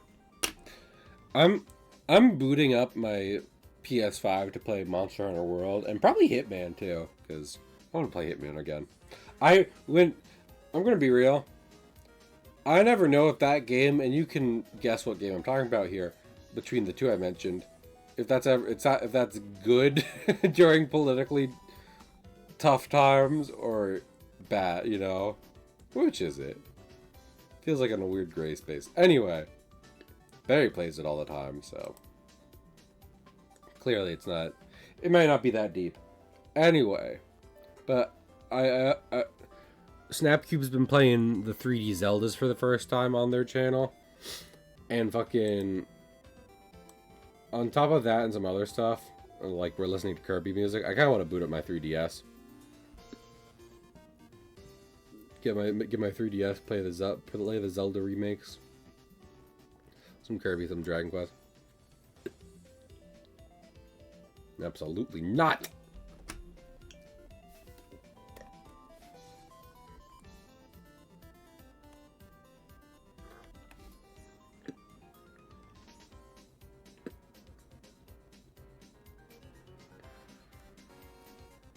The only thing I will add to that is that, like, I definitely did it expecting Ian to respond in such a manner, you know? I did that bit expecting not to actually get a kiss, but more so ready for Ian to slap me, so... I just want to put that out there. Mostly so that, because, like, that's the, you know.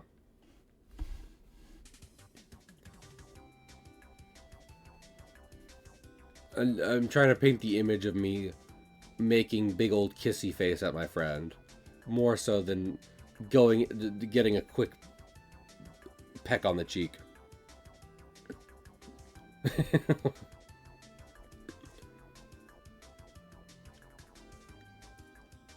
I would probably have been like, nice kiss. Ian. Thanks for the kiss. I'm here to eat gum and kiss the homies, and I'm all out of gum.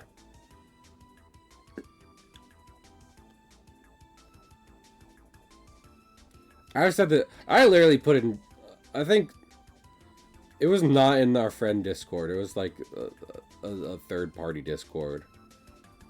But like, I mentioned a guy being hot, and they're like, are you sure you're straight? And I'm like, I know this is a bit, but anyone who can admit that another guy is hot, when like a guy is obviously hot, that's not them being straight, that's them afraid. They're afraid of not being straight. I'm very comfortable with a lot of this stuff. Like, there's lines, obviously, because, you know, I don't always like getting handsy with people, but fucking, I'm very comfortable with a lot of stuff, because I'm very confident that I am straight.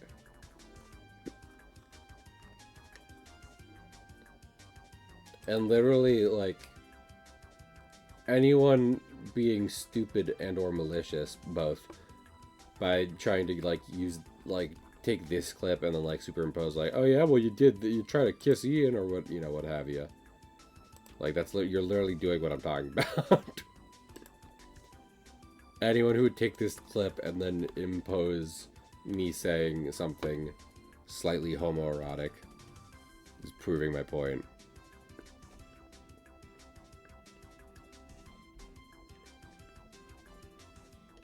You take any sign of homoeroticism as a sign of being wholly homosexual, because you yourself are not confident in your own heterosexuality.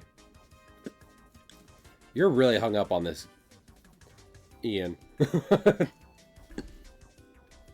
Ian's thought more about me trying to kiss him than I have. I was like, should I make a different comparison? No.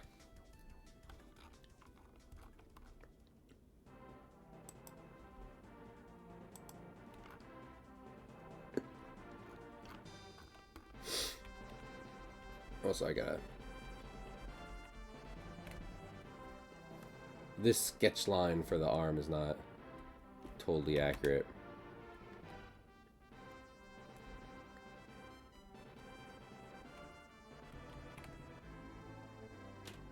But yeah. Goof off with the homies, why don't you? Brother, traumatic memories. Damn. I can't believe Ian thought that meeting me was traumatic. I guess he never wants to hang out with me ever again.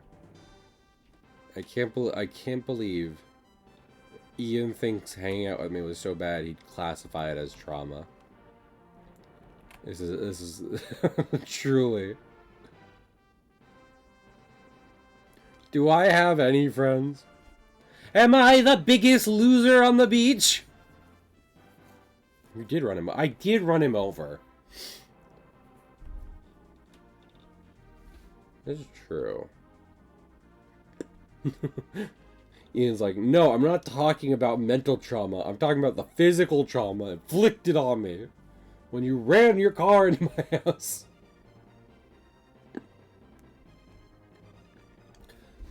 I love Kirby's theme. Not to like switch from joking about me smooching a bro, but I love Kirby's main theme song. I think it's just Green Green's remixed a bunch of times, but it's so heroic. Do do do do do do do do do do do do do do do.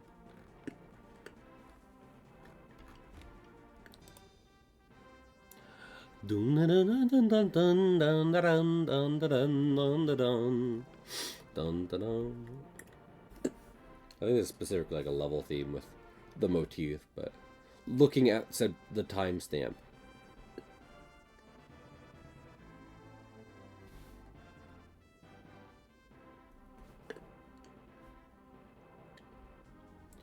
Also, we've been joking a lot. I worry people will actually think that fucking that's actually very bad to I treated Ian poorly when we met, which would be inaccurate considering, one, I got him into Disney World twice, and two,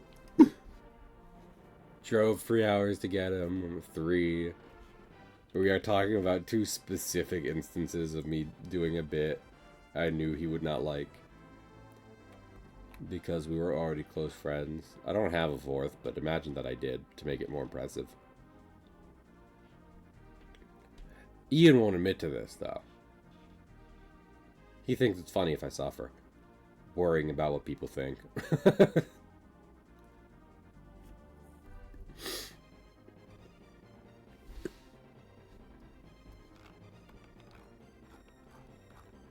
Ian will look at me having anxiety and say, suffer.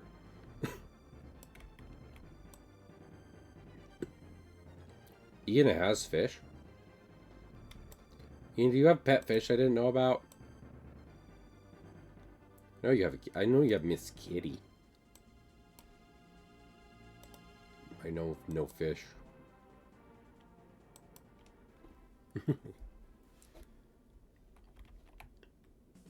I guess I do. Not when I'm done stealing it, you know? I mean, fair enough. If they're inevitably Alphonse's anyway, what does it matter if Ian has them?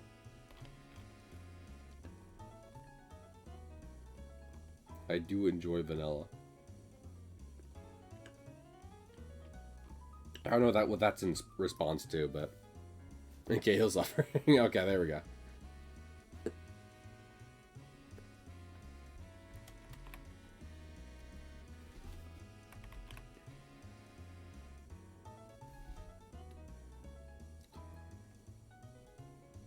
Ian enjoys my suffering, unless, of course, he wants to currently hang out with me in a Discord call. In which case, he gets very sad if I'm not around.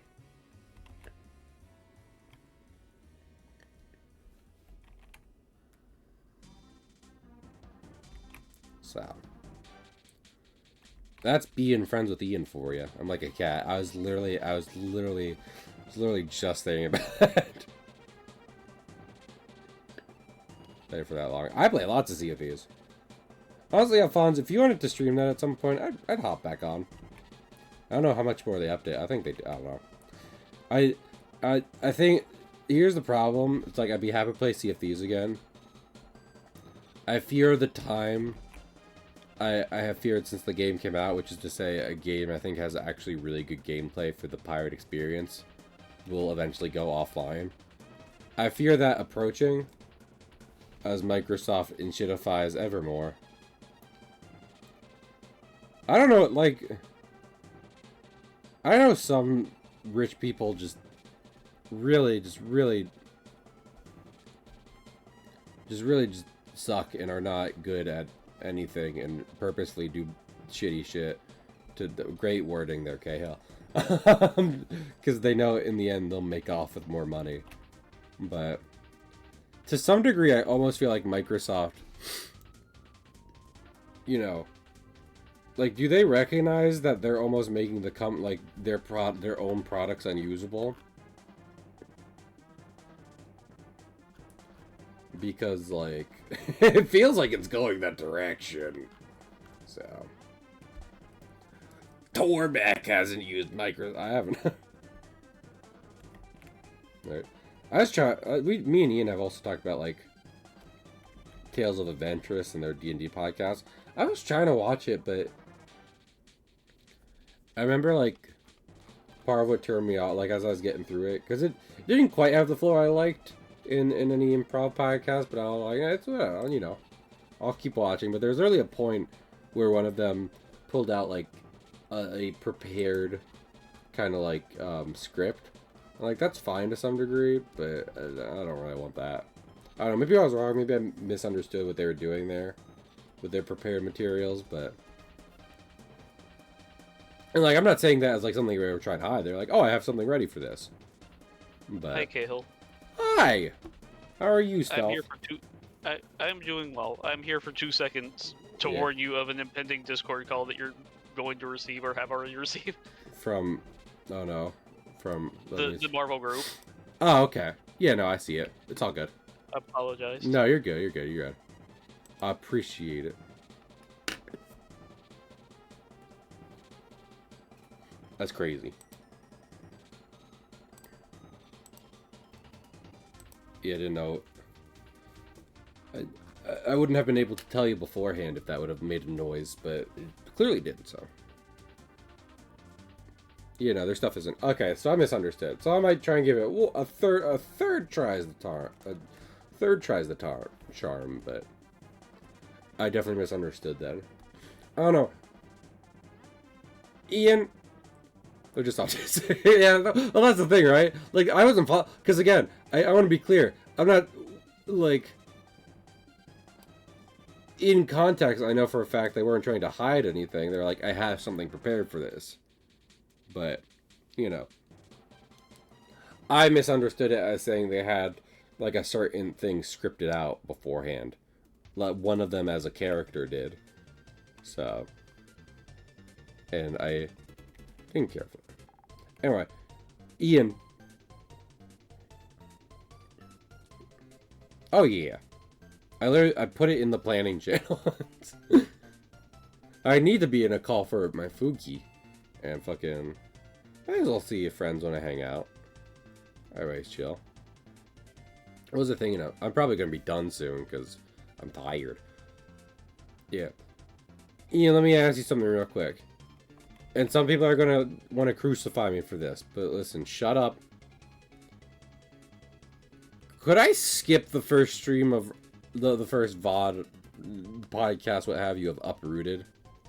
Here's the thing. Sometimes I like to skip first episodes. Specifically, because lots of times... No? Okay. I'll give it a try then, but still. But specifically, because sometimes in a series... I'll be like, oh, I know the premise of the series, and I want to watch it. Allow me to start watching it. And the first episode is the premise I'm being sold. Like, I'm aware of the setting.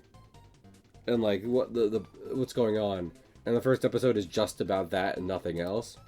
So I'm just like, well, I know all this information. And this episode is just about the information. So... I don't know if anyone else is like that. Yeah. There are some shows where I'm just like, this entire scene right here is just about setting shit up, and I already know about the setup, so... Moving on!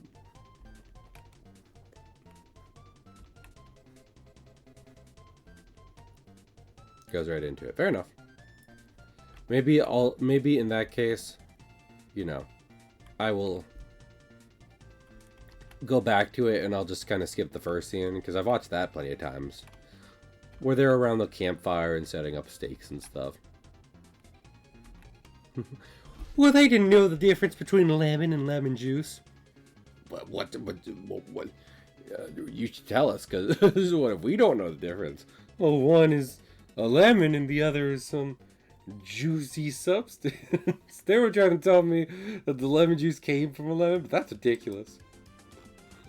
I don't know what I would do if you squeezed a lemon in front of me right now and lemon juice came out, but Who doesn't love Bitsy?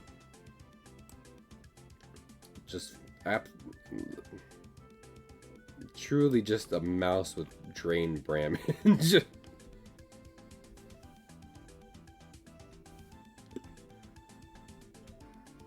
Ian, have you watched all of Uprooted? I'm curious.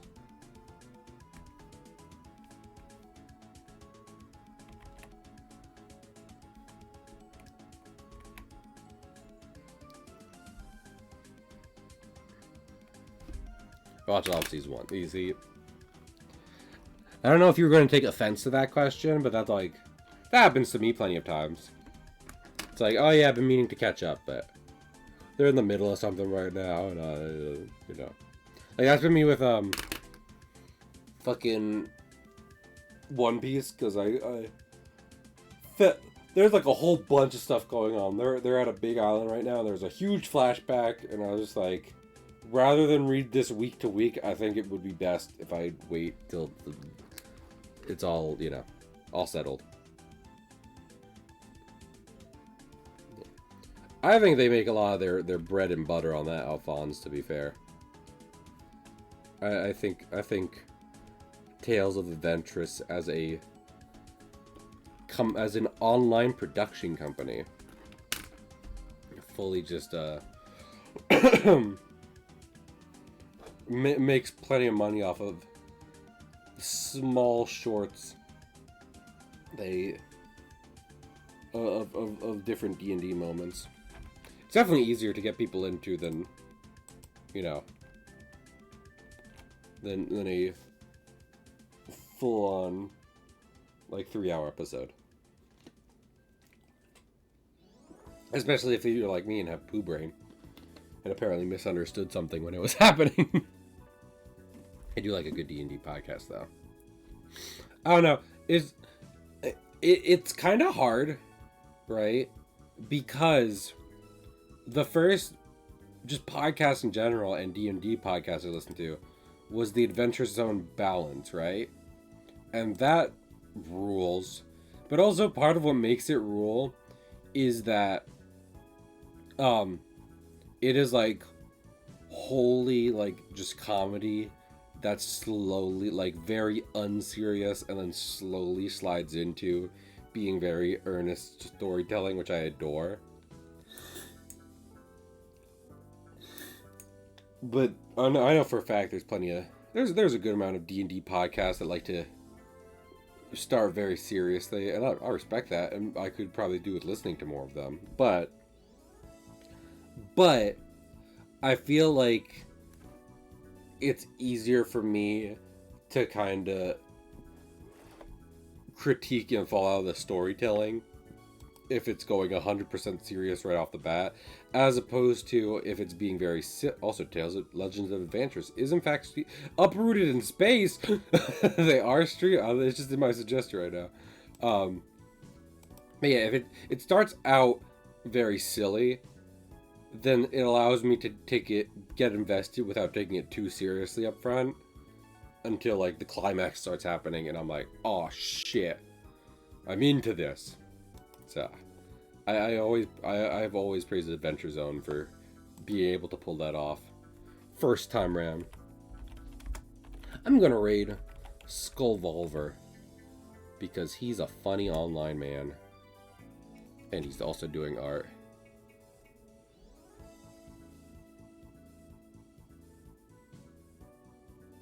100% stupidity. Yeah, then I just need to give it a try. Maybe skip ahead a little bit in that first episode. Because like I said, I watched the intro a few times. But yeah, we're going to be back tomorrow. Here's the thing. I promise we are going to finish this tomorrow. And then I'll see how I feel for the rest of the week. And whether that means we get like another comic strip out of it. I'm probably going to do plans on like Sunday. Well, I couldn't even spend Sunday. Well, no, that's what I'm saying. I have planned Sunday. So like Saturday, chances are I want to just sit around. So I don't know. We'll see. We'll see. Well, I like talking to Alphonse. So if you're around, Alphonse, I would not mind seeing you. But yeah, I appreciate y'all. And I will see y'all later. Have a good one. Bye.